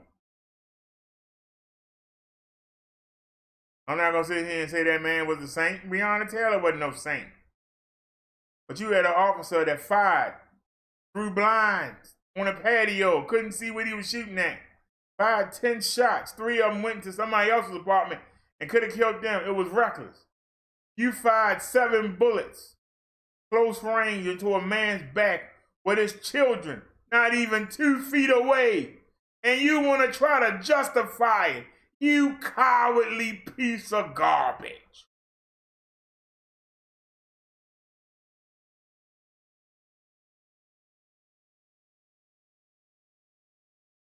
You want to make an excuse.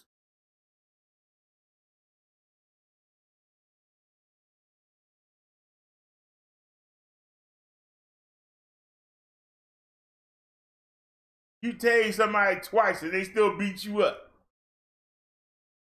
You tased somebody twice and they still was able to get you in the headlock and embarrass you in front of the black people out there. Well, I'm going to show them. I'm going to dump 7 rounds into him. He had a knife, you had a gun. What was he going to do with the knife? You had a hold of him. How's he going to stab you when you had a hold of him? You had a hold of him. Put him in the bed, hug, and the other cop take the knife out of his hand. You trained police officers. You telling me that man beat you up? That what you saying? The man beat you up? You couldn't do nothing with him? But just like Rashard Brooks, you shoot him in the back.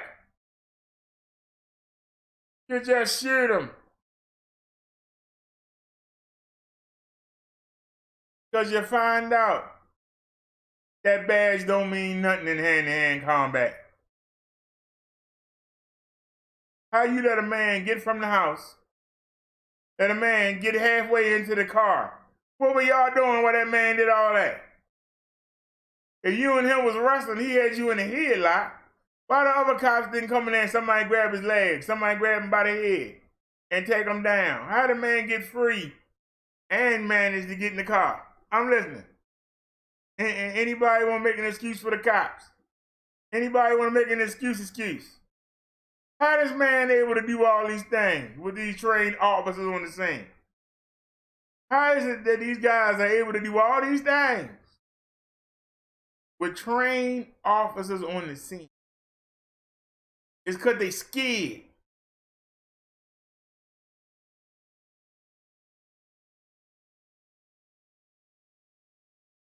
The same way we saw the other night on Reggie's stream.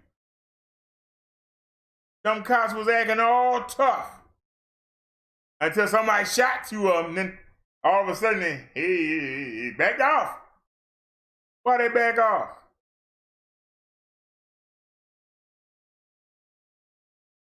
Because the playing field got a little bit more even. That's why they backed off. The playing field got a little bit more even. They didn't have the advantage. That's why the cop go back and sit in his car and have you sit in your car while the other cars pull up. Then when it's 4 or 5 of them, then they walk up, all right, sir, get out the car. They want you to sit there so there can be a whole bunch of them. They can have the advantage in case you try something. How is it that these young black men is able to beat these cops up so easily? How come they can't tackle them when they train to do it?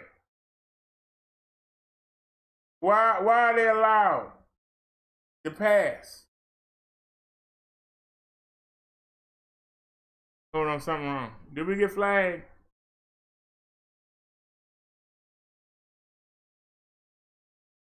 Wait a minute, something wrong.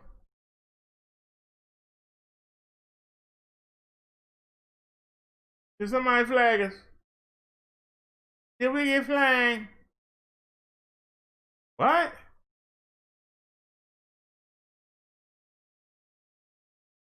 The hell?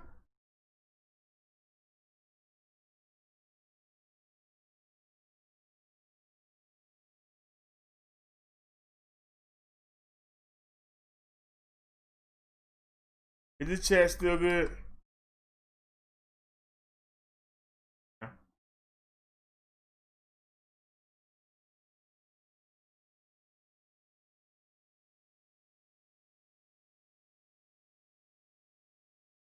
Anybody want to comment? Anybody have anything to say?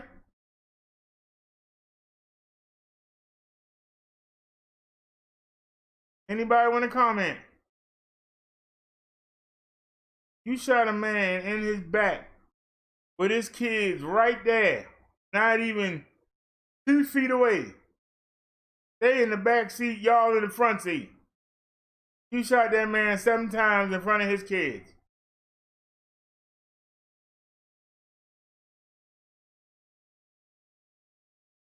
That don't make you vicious. That don't make you evil. I don't know what does. Them kids got to live with that. And that father gets shot. And right there in front of that face.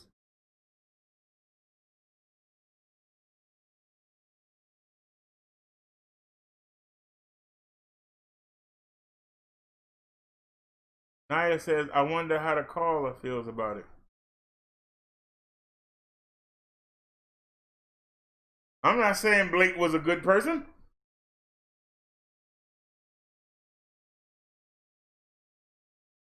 But what did he do that was worthy of him being killed like a dog? Did he rape 10 women?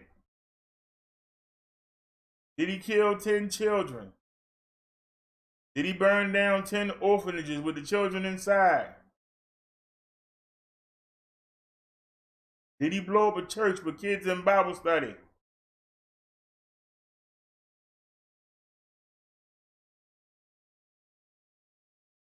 But the people I just named, they all still alive. They in jail. Oh, that's right. I keep forgetting he didn't die. I keep seeing shot 7 times. It's a miracle that man alive. I keep thinking he died. Anytime you pump 7 bullets into somebody, I keep forgetting he didn't die.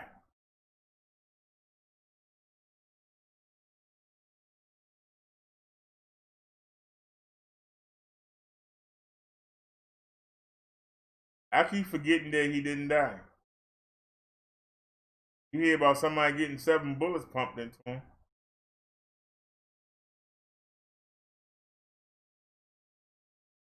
I think the difference is Breonna Taylor got shot in the head, I think he only got shot in the body. I guess, except for the spinal cord, I guess no major organs got hit. Maybe that's why he didn't die. But he paralyzed. I think paralyzed is just as bad as dying. He can't get up and play basketball. Not going to be able to have sex the right way. He's not even going to feel it. He does have it. Not going to be able to run with your kids. Not going to be able to help them with their swing for baseball or help them with football. Pretty much going to be in a wheelchair.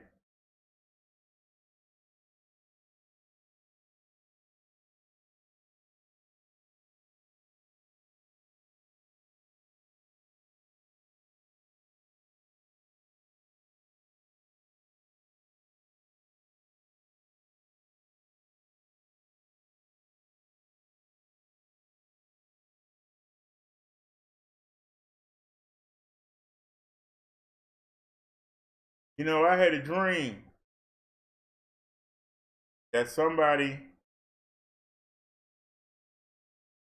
donated the $800 and we got Swagtron E8 e-bike. And I saw a homeless man. He could barely walk. Kept looking at the bike like he needed it so bad.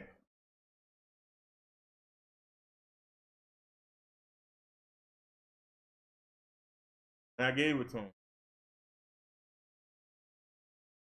Y'all know that was a dream. Ain't nobody gonna donate no $800.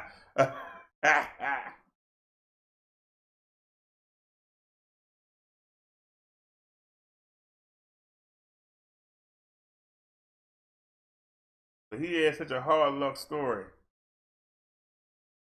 I gave it to him. That was a dream. No ID donate. I'm getting that back. We're gonna use it every day.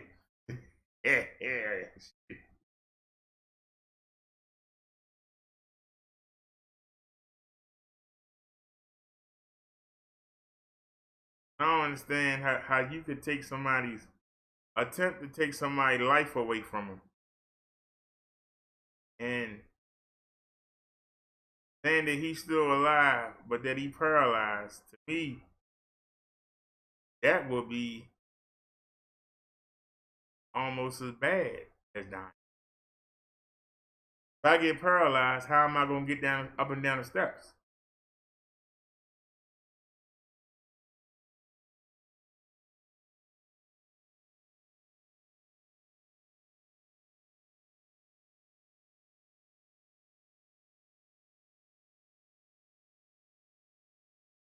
I got a mobility scooter, but how am I going to put it together?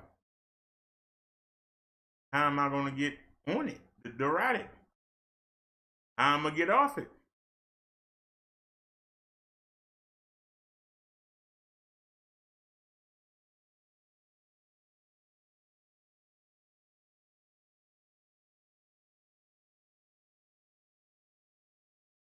The only real thrill that I have is being able to ride down that hill. And y'all know that hill, when we ride down that hill and we doing about 20 miles per hour, when we riding down that hill.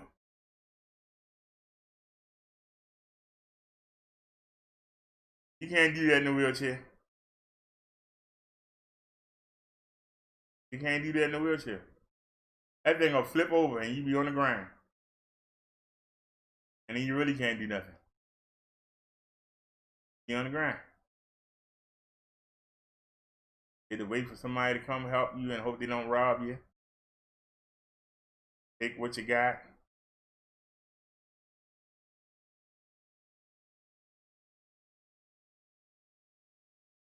That's one of the great feelings, being able to ride.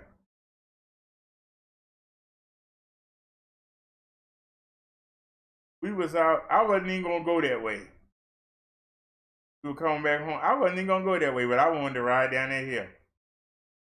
I love riding down that hill. And I love riding down that hill where I fell off at. Every time we ride down that hill, I get a thrill. Every time we ride down that hill, I get a thrill. Every time. Not some of the time. Every time we ride down that hill, I get a thrill. Every time. And I look forward to that big bump. I wasn't ready the first time.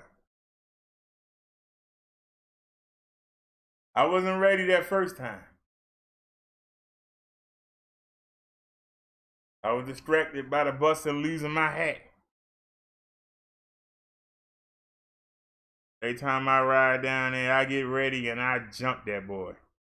When we ride down that hill by that school, that big bump right there, you hear me getting ready for it. Fool me once.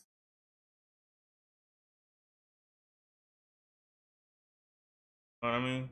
Fool me once.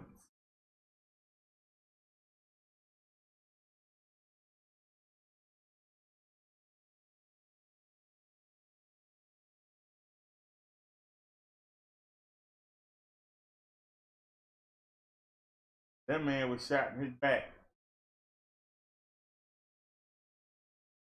Back, side, whatever they want to say.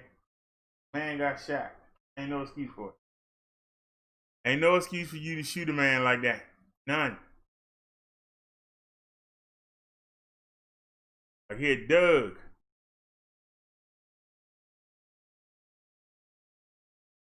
That's how they treat us, like we Dougs.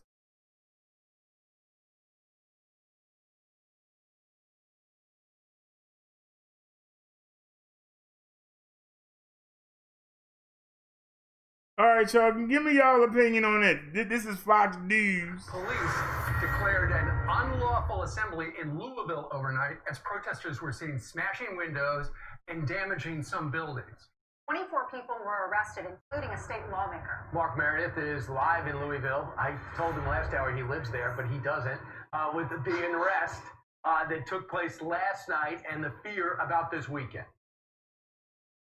Brian, it was another wild night. Yes, we saw demonstrations, but we also saw violence. Police saying they arrested 24 people, and at one point, someone even tried to set the city's library on fire with a flare. Police, when they were out here last night, Dang, they spotted Reggie people left. spray painting all sorts of We graffiti, should have been on that. whether Oh, they be man. on buses or on businesses that were downtown. Someone also was smashing some windows of some of the restaurants that were downtown, really causing mayhem throughout the city. There was a curfew in place. All of our cell phones in the area, we got an alert telling everybody to go home, but it really didn't appear that that impacted people from coming out or making much of a difference. At one point, even protesters started to gather in a church to basically avoid being arrested. Local media reports that church members provided protesters food and water, and eventually the police were able to convince everybody to go home from there. Now, among those who were arrested last night was Kentucky State Representative Attica Scott. She had introduced legislation to ban no-knock warrants in the wake of the Breonna Taylor shooting. And meanwhile, local leaders are all calling for calm. Public safety and the work for racial equity and justice can and must coexist. Encourage everyone to be lawful and peaceful as they go through their protest activities. Also today, the man accused of shooting 2 police officers on Wednesday, he will be arraigned. Police charging 26-year-old Lorenzo Johnson with assaulting police officers and 14 counts of wanton endangerment. The good news, the officers are okay. Officers even cheered as Major Aubrey Gregory, the city's special operations commander, who was in the hospital just hours earlier, showed up for a roll call as these officers were getting ready for their day ahead. We are expecting that curfew to remain in place here over the weekend. We had a chance to kind of walk around downtown this morning. When we got up about 2 a.m., there was nobody else on the streets, but there's certainly that indication that people are still worried about what this weekend will bring. Businesses are all boarded up. I talked to one business owner this morning who suspects somebody tried to set his building on fire. He was very upset because a lot of people don't realize what the city of Louisville is going through. Brian Ainsley, back to you guys. Mark, before you go, talking about businesses that were damaged, I saw some local reporting in the Louisville Courier newspaper this morning that apparently yesterday a group of belonging to the Oath Keepers, which is a militia group, some identified themselves as being from North Carolina, said that they had been asked, they were armed, had been asked by at least a gas station and a pawn shop owner make sure that their businesses would not be destroyed. Is that a group that's been there for a while?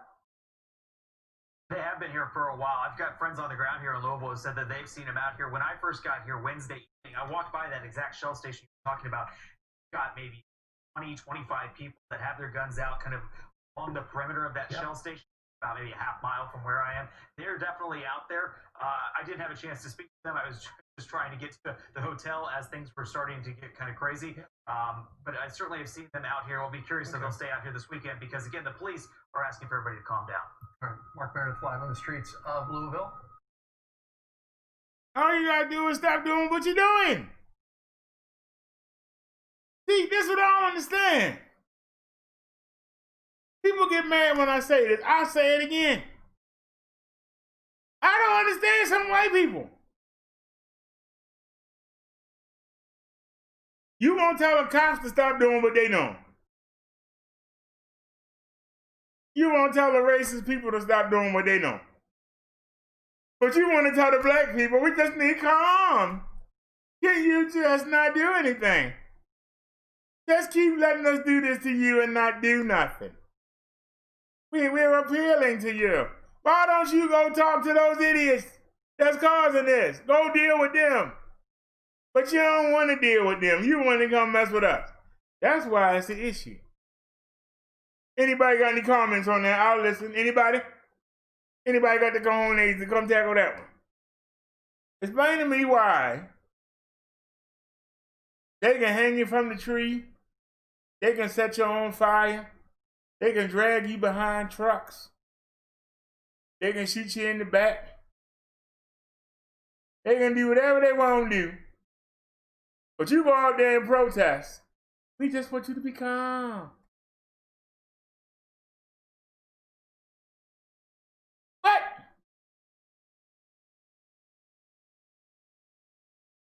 Why should I be calm?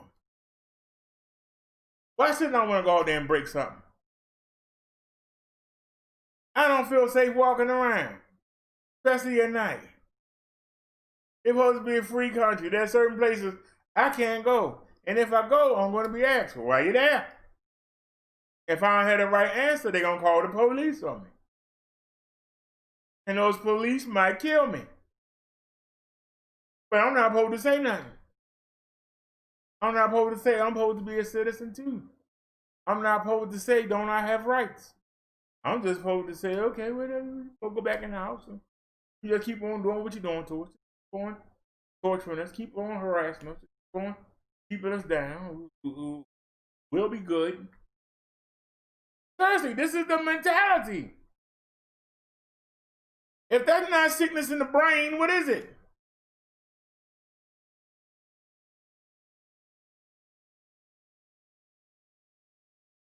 How many times can Uncle Joe come into your house and steal something to go get high with before you say, Uncle Joe, you can't come in here no more till you get yourself well?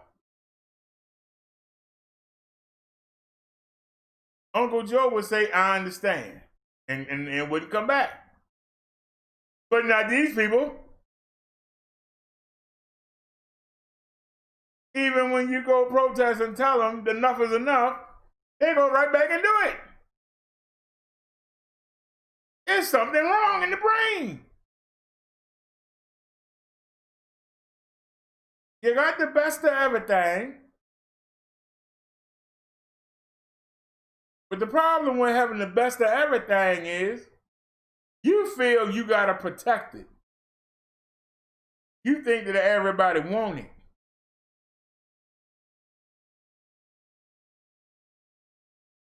If you would share, you wouldn't have to feel that way. If you gave as much as you got and made everybody feel like they was part of something, you wouldn't have to live in the gated community. Wouldn't nobody be trying to get your TV if they got their own. Wouldn't nobody be trying to steal your car if they got their own. Wouldn't nobody be trying to get their jewelry if they had their own. But the rich want to get richer and keep the poor poorer, and they live in fear. They are afraid. That's why they got security, bodyguards, electrified fences, cameras everywhere, 9 guns in the house, AK-47. You need an AK-47 because you think somebody gonna come through your window. You need an AK-47 to stop one person from coming in your window. But I understand the cops got to shoot you 7 times. I guess they figured black people, Mexicans, superhuman. Can't just shoot them once and wait and see if they go down. No, you got to empty the whole thing in them. And pray they don't get up and kill you. That's what they think.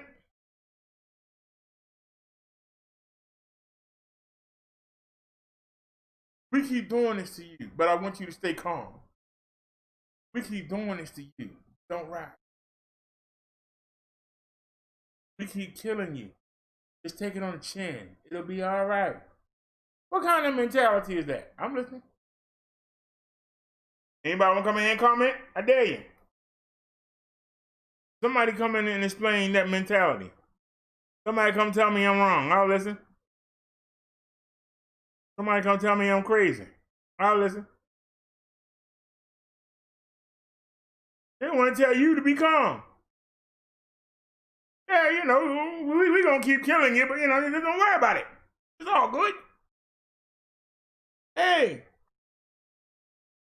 Awesome, dude. Go on back in the house.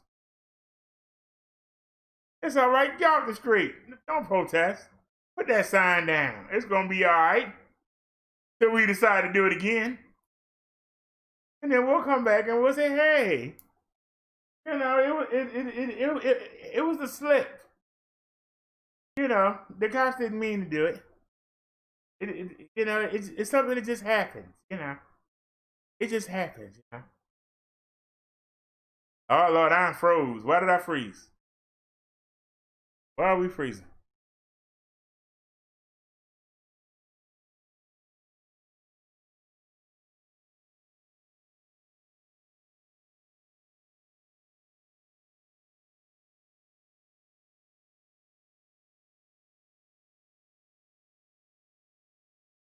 We actually at 91 decibels. So are we live?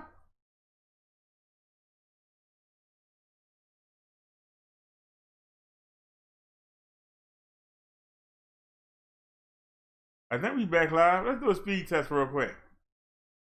Oh, now the video output low, whatever. We're only doing 720. Oh, I didn't mean to do that. Whoops, my bad. Do a speed test. That's just crazy.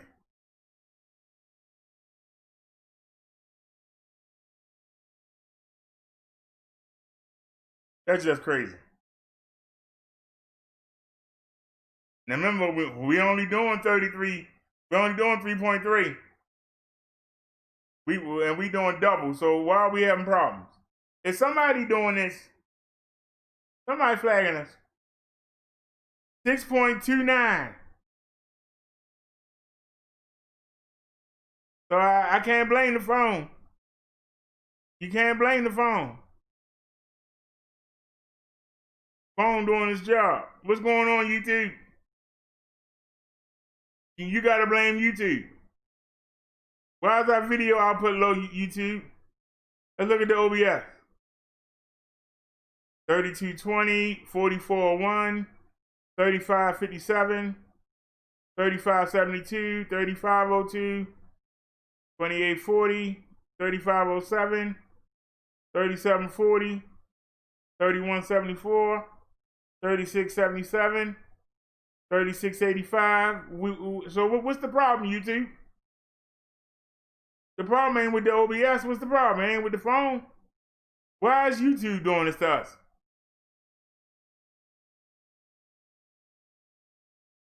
We getting everything we supposed to get. So why are we having problems? We doing double upload than what we need. We actually are doing enough to do 2K. I got it on 3350. We need 4350 to do 2K. We only doing 720. 2K is double the size of 720. We doing double what we need. Why are we having issues? I'm just asking the question. Why are we having issues, y'all? I'm just asking the question. All I'm doing is asking the question. Why are we having issues?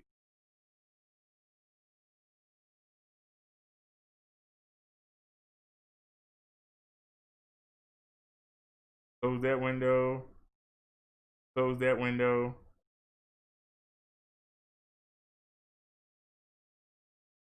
I'm just wondering why we having issues. There ain't no reason for it. So we're going to ignore it. What's our next story here?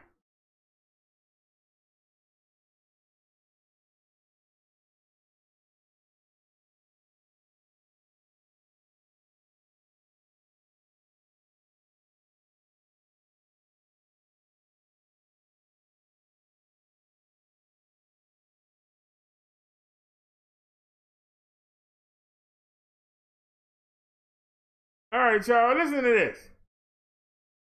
I thought it was so silly. Dogfish Head. It was a commercial. Listen to this, y'all. Hey. And carry has nothing to do with takeout. Almost all the waitresses pack heat, publicly and proudly. They say it makes them safer, and that's apparently been good for business. And probably bad for anyone thinking about dining and dashing. ABC's Clayton Sandell. Every morning, Lauren Boebert starts the day with some blush, fixes her near-perfect hair, and puts on her sparkly belt. But she is not fully dressed without her bullets and her 9mm semi-automatic. This is the way of life for Lauren, a 27-year-old mother of 4. Should have back up as soon as we start. Green's got a gun. Ooh, Find green got missed. Go slower. Ready? Okay.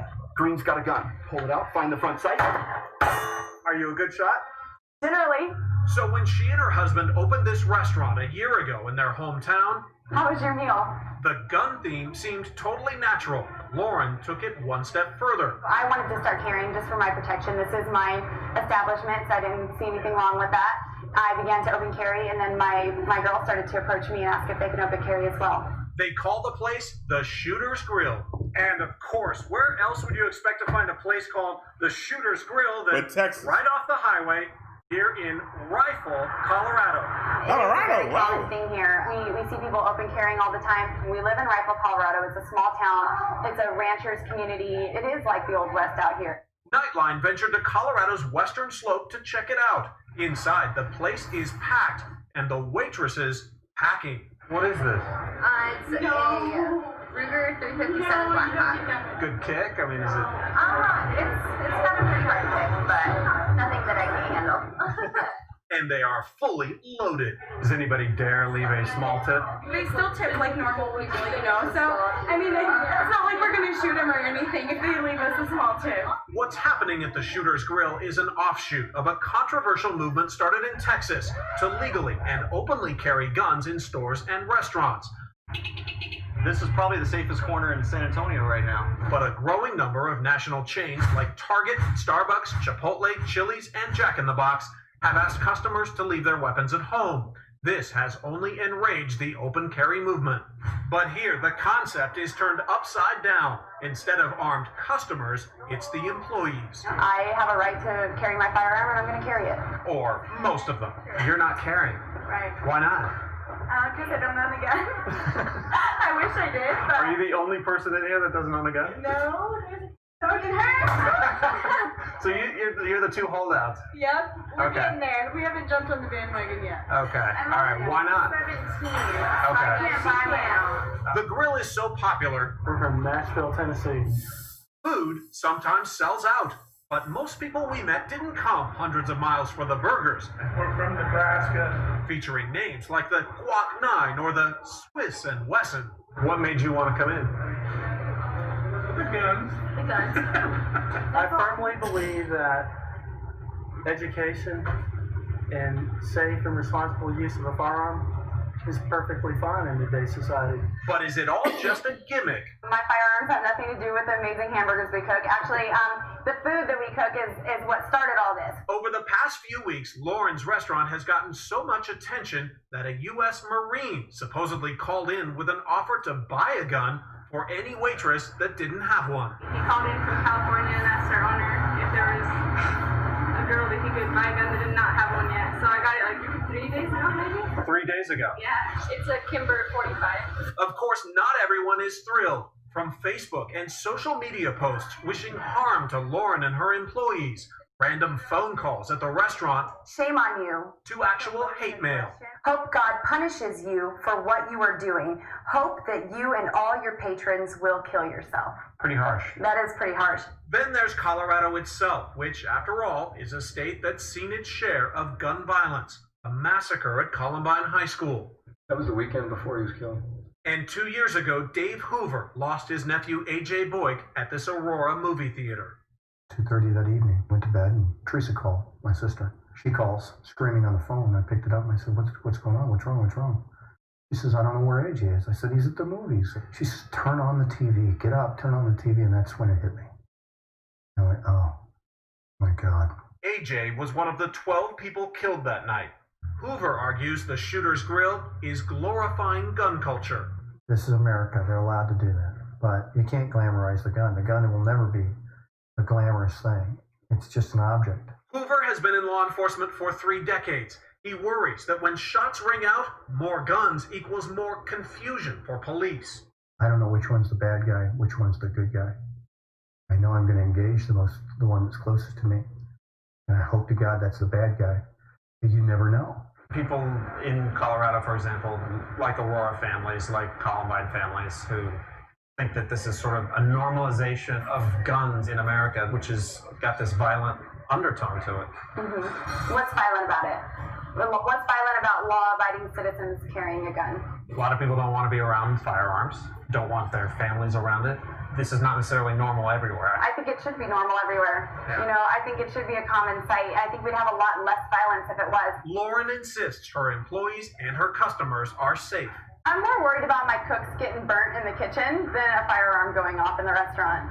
Most businesses nearby don't seem worried by all those guns, but one shopkeeper across the street hopes the staff will know how to react if the worst happens. People who are carrying them, the employees, I know they've been through training. I know that they're legally able to carry the guns. Yeah. I just hope that if somebody happens to come in there and test them, that they'll be able to take care of things. But other than that, I feel great. I went there and ordered lunch today. Lauren says all of her employees have to take classes and know how to handle their weapons. Even the local police chief says in Rifle, things are different. I understand why some people from the outside may see this as a little bit odd, but for here it's really quite normal. They really stress the classes, no alcohol is served. So this business model that they have really fits in with the community. And the burgers are good. And the burgers are great. All the national attention and nonstop business, not only for the restaurant, but for Rifle, has Lauren considering a possible franchise. It sounds exciting. Maybe we would get a couple more restaurants going before anything, but there's been a lot of talk of it, a lot of people calling, a lot of people even demanding it, and it's actually kind of honoring that somebody won a piece of what we have. Lauren and her Shooter's Grill plan to keep on serving seconds right along with the Second Amendment. People call in all the time and tell me that this is not normal where they are and they would never patronize a restaurant like this. And I say thank you for your opinion. God bless you. I'm Clayton Sandell for Nightline in Rifle, Colorado. Oh, that's Nightline. Oh, no, I didn't know it. Uh-oh. I said, oh, it said ABC News. That's how they tricking me, because it said news, so I think it's a regular newscast. I might have some editing to do tonight, and this might be the 4th video in a row. Matter of fact, let me go to the studio right now. Take me to the YouTube studio right now. Let's go to videos. Can we go to videos, please? Or the live stream, if you will. Can we go to live stream? Turn the monetization off. Turn it on, baby.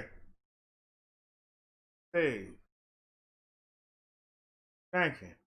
Now, let's go back.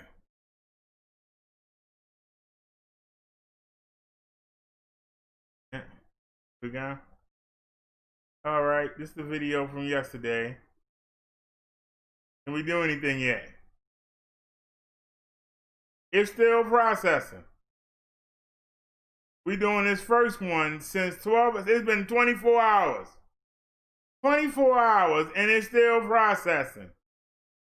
So I can't even get to the second one, or the third one, or the fourth one, or the fifth one, or the 6th one. It's been processing for 24 hours. How long it take to block out 5 minutes out of video? Seriously. Should I play the video again?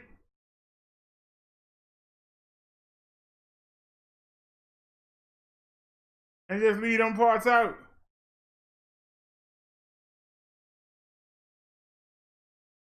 That don't make no sense. Video been processing for 24 hours. How long it take the processors thinking video? They need to stop. How long does it take to process a video, y'all?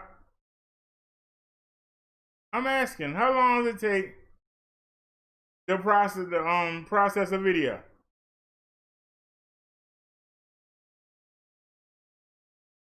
That's all I'm asking. I'm not asking a lot. How long does it take?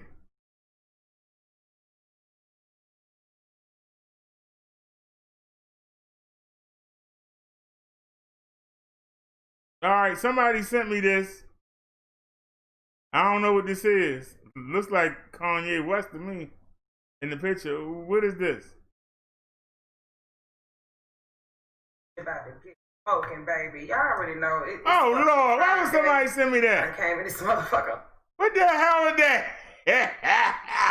What the hell was that? Somebody trying to start something. We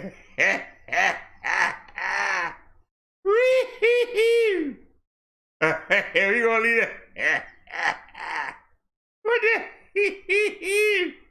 Who the hell sent me that? Somebody trying to start Hello, something. Everyone. Tell me you had enough drama for the day. An aggressive effort to clear the homeless encampments in the city's Tenderloin, but KPIX5's Wilson Walker reports that's made the problem worse in other neighborhoods. The city had just over 1 month to clear 70% of the tents in this area, and they did it. A lot of streets reflect that. Others, however, do not. The conditions on Willow, for example, are getting a lot of attention, and then there is what's happening in the neighborhoods beyond the Tenderloin. I have been here since 1973 and in this current residence since 1988, and it has never been this horrific. Stepping outside his Castro home, David will walk right into the city's homelessness crisis. Look at that, within needles. about a block and in just about any direction. Tent encampments, the most visible bellwether of this crisis, to be arriving in waves again from the Mission and south of Market, through the Panhandle, even in the farthest reaches of the Avenue. In the 45 years I've been out there, I've never seen anybody pitch a tent on the street. Just this week, the city resolved a sizable encampment behind the La Playa Safeway. We had one of our neighbors get a petition. We had over 100 people. Because with the tents is coming a wave of frustration as some encampments vanish and others simply grow. They can reduce them by 70% in the Tenderloin. Why can't they do at least that well in our neighborhood? I have never seen the level of frustration as high as it is now. And I hear daily people who are saying they are selling, they're leaving. Supervisor Raphael Mandelman says years of patience is giving way to a sense that the problem is slipping out of hand. While he supports the city's long-term housing plans, he says the short-term strategy is less clear. How do we manage the streets? How do we address the needs of people who we cannot house in permanent supportive housing? We aren't going to have a unit for, not today, not tomorrow, maybe not in a year or two. So while ground has been gained in the Tenderloin and some 2,000 people have been sheltered in hotel rooms, ground is being lost in other areas of the city where the suffering continues. It has been an incredible problem for years, but it feels to me like it's reached a boiling point. We reached out to the city's Department of Homelessness and Supportive Housing for this story. So far, no one has been made available to in San Francisco. Wilson Walker, KPIX5. So what are they going to do with these people?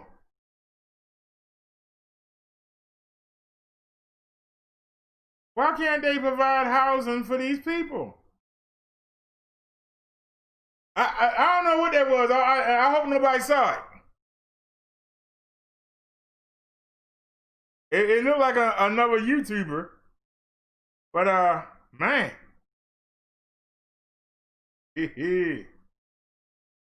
Okay. Somebody could have gave me a warning on that one. All right, y'all. I told you can't go to the malls.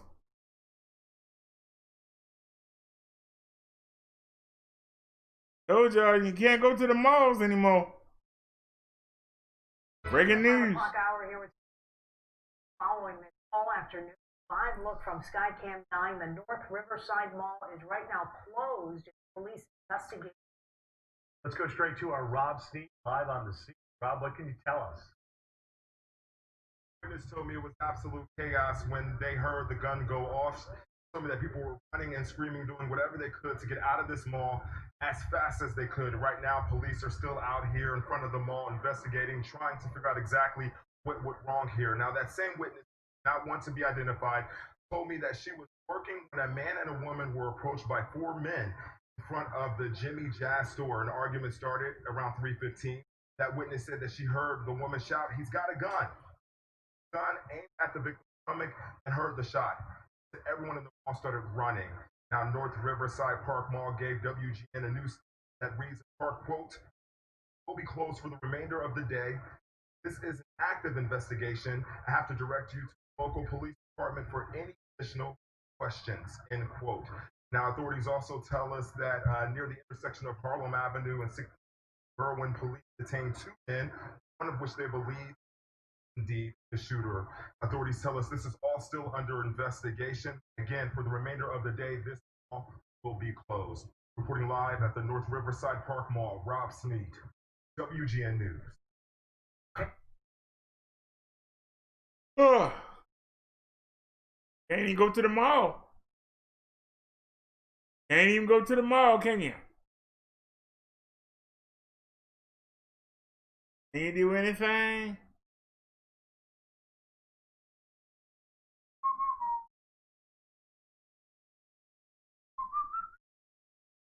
Chicago police out today about a 3-month crackdown on drug dealers targeting a specific area on the west side of town. It is called Operation Split Corners. Successful so far with several suspects behind bars. WGN's Brona Tumulty is joining us now with more. Brona. Good evening. 14 people arrested since this operation kicked off 3 months ago. 3 more people are still being sought, though their names have yet to be released. Police telling us here today, though, this is just the beginning. Four Corner hustlers have been terrorizing and poisoning the people on the west side for decades. Chicago police are 3 months into an operation aimed at stifling the sale of drugs in a specific way. We sought not just the low-level offenders, but others who worked above them at the mid-level. Targeting those higher up than the average street-level dealer in the hope of keeping those helping to run the show off the street for longer. But the charge of calculated criminal drug conspiracy carries added jail time. In conjunction with the state's attorney's office, Operation Corners has focused thus far on the area around the 5600 block of West Division Street. This particular location borders the 15th and the 25th districts, which we're told has been a problem location, and success is starting to be seen. And resulted in 11 arrests. 3 others are still wanted and connected with this operation and remain at large. 3 others also arrested on gun-related charges. During the course of the investigation, officers also recovered a whole lot of illegal drugs, including 64 grams of heroin and 30 grams of crack cocaine. A business, the Jordan Food Mart, was also shuttered, allegedly the site of where the wheeling and deep drugs was done. We have to get more of these mid-level cases in the pipeline and hold more offenders accountable for peddling poison and ruining lives. Now, one of the things Superintendent David Brown mentioned today is that this targeting of mid-level offenders has previously been done in Chicago. So we tried to get some answers about when and why the practice was proving successful right now, and those answers could not be provided to us today. We'll continue to work on it. But just to recap, 14 arrests thus far. Many of those suspects were due in court today, and again, the operation will continue in the hope of taking men out of operation. We're live on the west side. Brona Tumulty, WGN News. Are you searching YouTube for videos for... You still won't do it. Tried to be fast. All right. We had a video. I don't know if it's still up. But are you going to let your kids trick or treat? Well, y'all say that Brother Derek be coming up with these crazy topics. Well, hey, look at this. The city of Aurora is adjusting Halloween plans amid the pandemic. The mayor introduced their plan just moments ago and a message to parents. We need more from you this year. Again, keep children home if they are sick or showing any signs of illness. Wear a face mask covering both your mouth and your nose. Talk with your children about safety and social distancing guidelines and expectations. Make it a family event and accompany your children, even the older ones, to ensure that all the expectations are met. The trick-or-treat hours are extended by an hour and a half this year in Aurora. It will go from 3 to 7 p.m. Mayor hopes this will spread out trick-or-treaters. The city also has signs to let trick-or-treaters know if your house is giving out candy. The printable signs are apparently on their website. There will also be a trick-or-treating drive-thru at Phillips Park. Halloween. In that doing?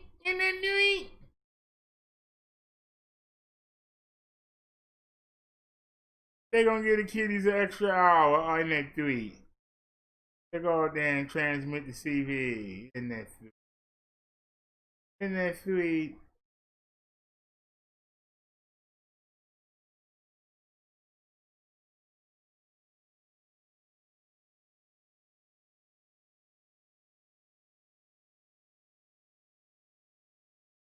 That's 9 months ago. Why would they show that?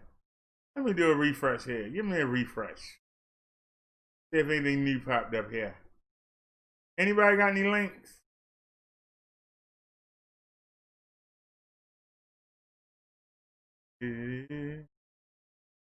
All right, 49 minutes ago. Some Dallas police officers are crediting eyewitnesses to a bad wreck and vehicle fire for it froze and helping save a man's life. It was hot like an oven. The car was melting and dripping onto me. Officers Jonathan Calder, Jonathan Martinez, and Israel Benales arrived at the intersection of Sain Road and Jim Miller on Saturday. They already saw several people trying to help pull a man out of a burning vehicle. Others were pouring water on the fire to try to put it out. All together, the officers and those good Samaritans were able to get him to safety. The citizen showed up that day, and I told the citizen there, is like, you know, if it wasn't for y'all, is like we wouldn't have been able to take this on alone. 3 officers alone pulling on this guy wouldn't have made it. It was the combination of the citizens putting their lives on the line, getting close to that car, helping pull the gentleman out of the car, using water, using their resources that they had. Dallas Fire Rescue treated that man for major burns on his body. He was later taken to a nearby hospital for treatment.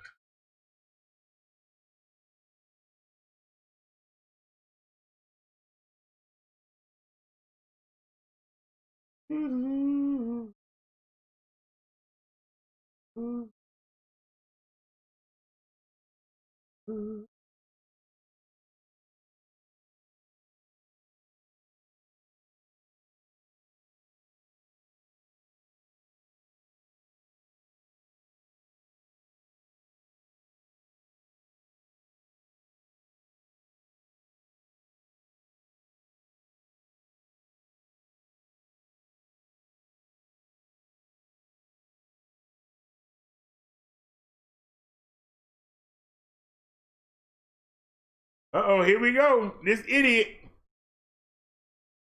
You still listening to Trump, huh? Here this idiot governor. I ain't apologizing for what I said, idiot governor. I ain't stutter. I said idiot governor. Still listening to Donald Trump. Let that man run you right out of office. Ain't no damn sense. I'm a Verizon engineer. I knew he was going to do that. All of that to do a commercial. Shame.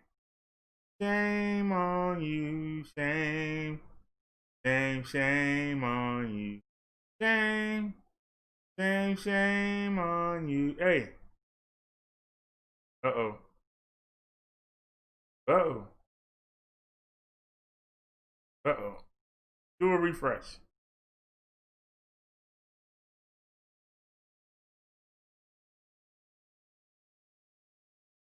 Shame on you. Shame I'm a Verizon. on you.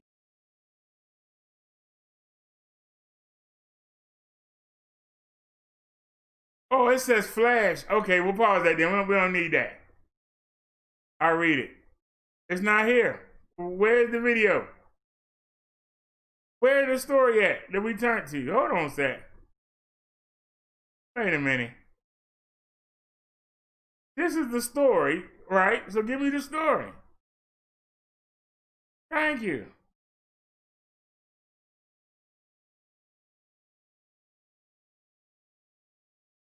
Florida Governor Ron DeSantis announced on Friday that he is lifting 4 major coronavirus-era restrictions on restaurants and other businesses And I'm part of the team building a power. in a push to boost the state economy. So he's going to lift restrictions on restaurants and other businesses. Now, you notice that Florida was number 2. But these restrictions got them down. These restrictions got them back down to number 3. And now the governor is going to release the restriction. What do you think's going to happen, y'all? What do you think's going to happen? We ain't looked at the CV cases today, but what do you think is happening? We're not closing anything going forward, he told reporters, insisting that the state is prepared if infections climb once again. Florida has long been a CV-19 hotspot with almost 700,000 people infected by the virus since the pandemic gripped the nation in March. According to data from the Florida Department of Health, nearly 14,000 Floridians have already died.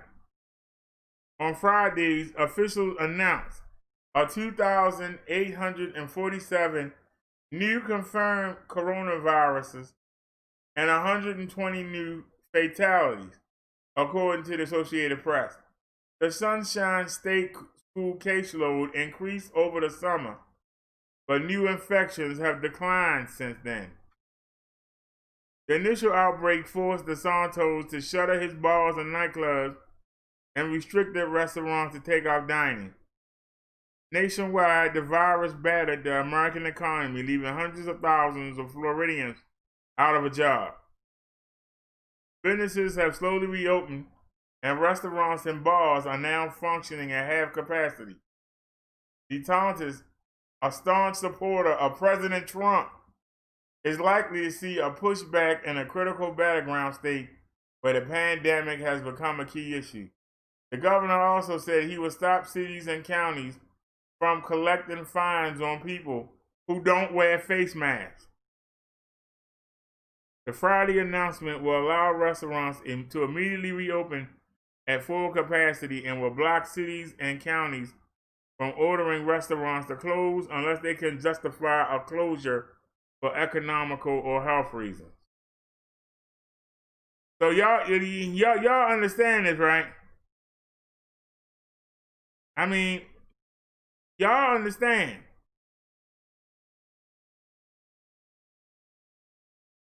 Y'all understand.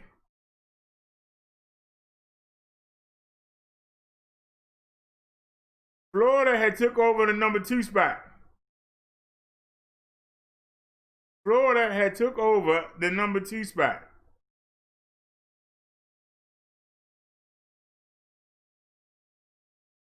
Yeah, it froze, but I unfroze it.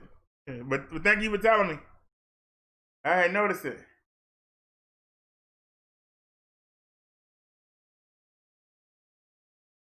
You know, I ain't fancy like Reggie, but I got 4 screens here. Not counting this one, I got 6 screens. I ain't Reggie, but I got 6 screens.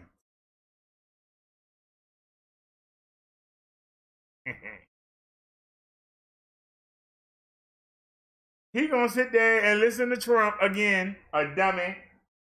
And we just gonna wait and see if the numbers go up again. We gonna wait and see if Florida gonna take that number 2 spot back. But see, Republicans just can't leave well enough alone. You're at number 2 and you should be hoping to go down. But instead, you can't leave it alone. You gotta make that money. You gotta make that money. Even though you got people dying, you still got to make that money. So let's see how we doing here. 7,244,184 cases of the CV in the United States. 208,440 deaths. Closed cases, 4,689,159 cases closed in the country. Of that, 4,480,719 have been released from the hospital or have recovered, 96%. 208,440, 4% have died.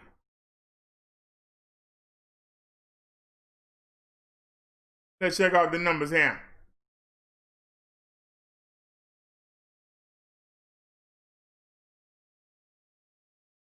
California picked up 4,078 cases. They lost 133 people today. Texas picked up 4,646. They lost 97 people today. Florida picked up 2,847. They picked up 120. They lost 127 people. So California lost 133.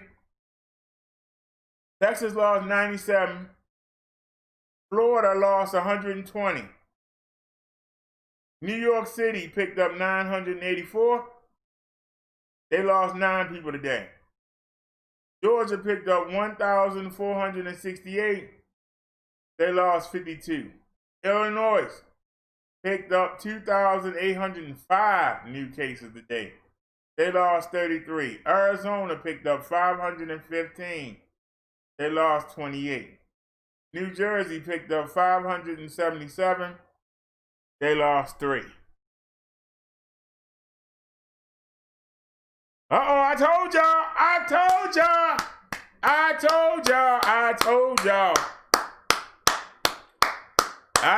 y'all. North Carolina is going to take that number 8 spot. I said before the end of September. Because it's the weekend. I'm going to say Sunday or Monday. North Carolina is going to take the number 8 spot. And the old number 2 is going to be at number 9. New Jersey has 205,892 total cases. North Carolina has 204,331. They are 1,000. They are 1,561 apart. They picked up 1,693. If North Carolina does this tomorrow, they might take New Jersey. I think it's going to be Sunday or Monday. What do y'all think? But New Jersey lost 577. That's how many cases they got today. They lost 3. North Carolina picked up 1,693 new cases. They lost 28. North Carolina is going to take New Jersey by Monday. I guarantee you. Something's going to have to happen in New Jersey for them to hold them off. Tennessee picked up 1,910 cases. They lost 42 people today. Tennessee in the running too. Louisiana, 706, they lost 21. Pennsylvania, 830, they lost 8. Alabama, 2,452, they lost 3. Ohio, 1,147, they lost 18. Virginia, 941, they lost 23. South Carolina, 1,195. South Carolina making a run at Virginia. If South Carolina do this again tomorrow, they're going to take Virginia. But South Carolina lost 18. They picked up 1,195. Michigan, what up, though? They picked up 1,040 and lost 8. Massachusetts picked up 488 and lost 11. Missouri, they picked up 1,765 and lost 12. Maryland, my little state of Maryland. Oh, man, my little Maryland. We picked up 559. We lost 8 people today. Thank God I ain't one of them. Indiana, ooh-wee. They picked up 1,171 new cases. They lost 18. Wisconsin, they picked up 2,504. They lost 9. We got Mississippi, M-I. cookie letter I. Cookie letter I. Humpback I. Mississippi, they picked up 722 new cases, lost 20. Minnesota picked up 1,177 and lost 6. Washington picked up 551 and lost 20. Iowa picked up 1,132 new cases and lost 6. Oklahoma picked up 1,200 and said, goddamn! All of them up. Minnesota up, Iowa up, down there with the coin. I'm sorry, y'all. Oklahoma, 1,276. They lost 12. Arkansas, 897. They lost 20. Nevada, 556. They lost 9. Utah, 1,411. They lost 4. Colorado, 709. They lost 4. Kentucky, 908. They lost 12. Kansas, 1,185. And they lost 1. Connecticut, 115, they lost 2. Nebraska, 431, they lost 6. Idaho, 523, and they lost 1. Oregon, 449, they lost 3.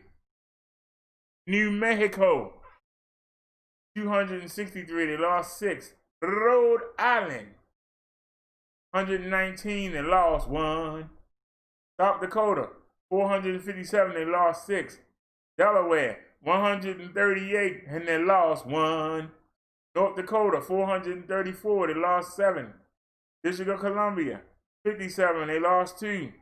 West Virginia, 247 new cases, they lost 5. Hawaii, 112, they lost 3. Montana, 322, they lost 5. New Hampshire, 41, no losses. Alaska, 122, 5 losses. Wyoming, 115 no losses. Maine, 20 no losses. Vermont, 7 no losses. Puerto Rico, I said, roll that off. Puerto Rico, they picked up 1,063 new cases and lost 8. Guam, 23 cases and they lost 1. Virgin Islands, 6 no losses. No stats for the Maria Islands.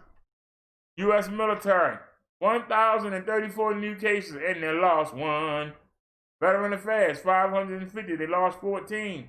Federal Prison, 66 new cases and they lost 1. Navajo Nation, 70 new cases and they lost 1. So, 7,244,184 total cases for the United States. Total new cases today, 53,629.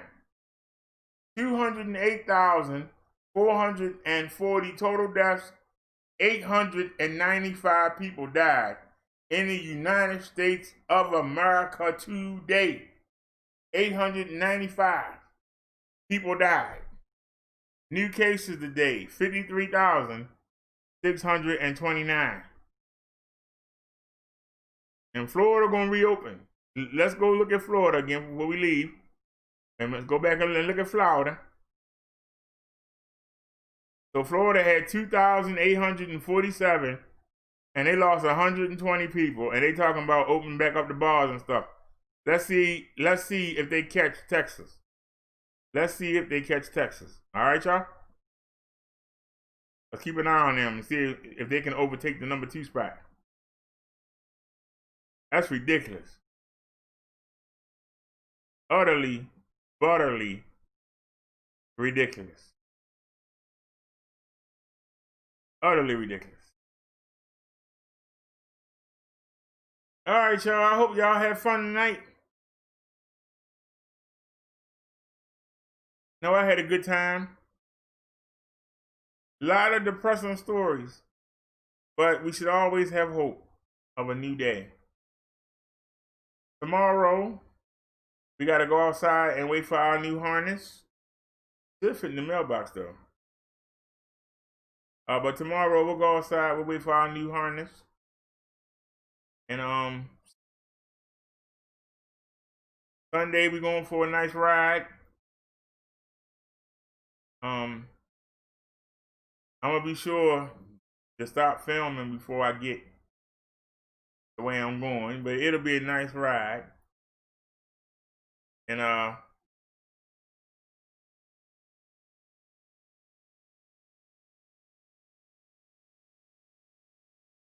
will see y'all tomorrow. I hope y'all have a great night. Thanks everybody that watched.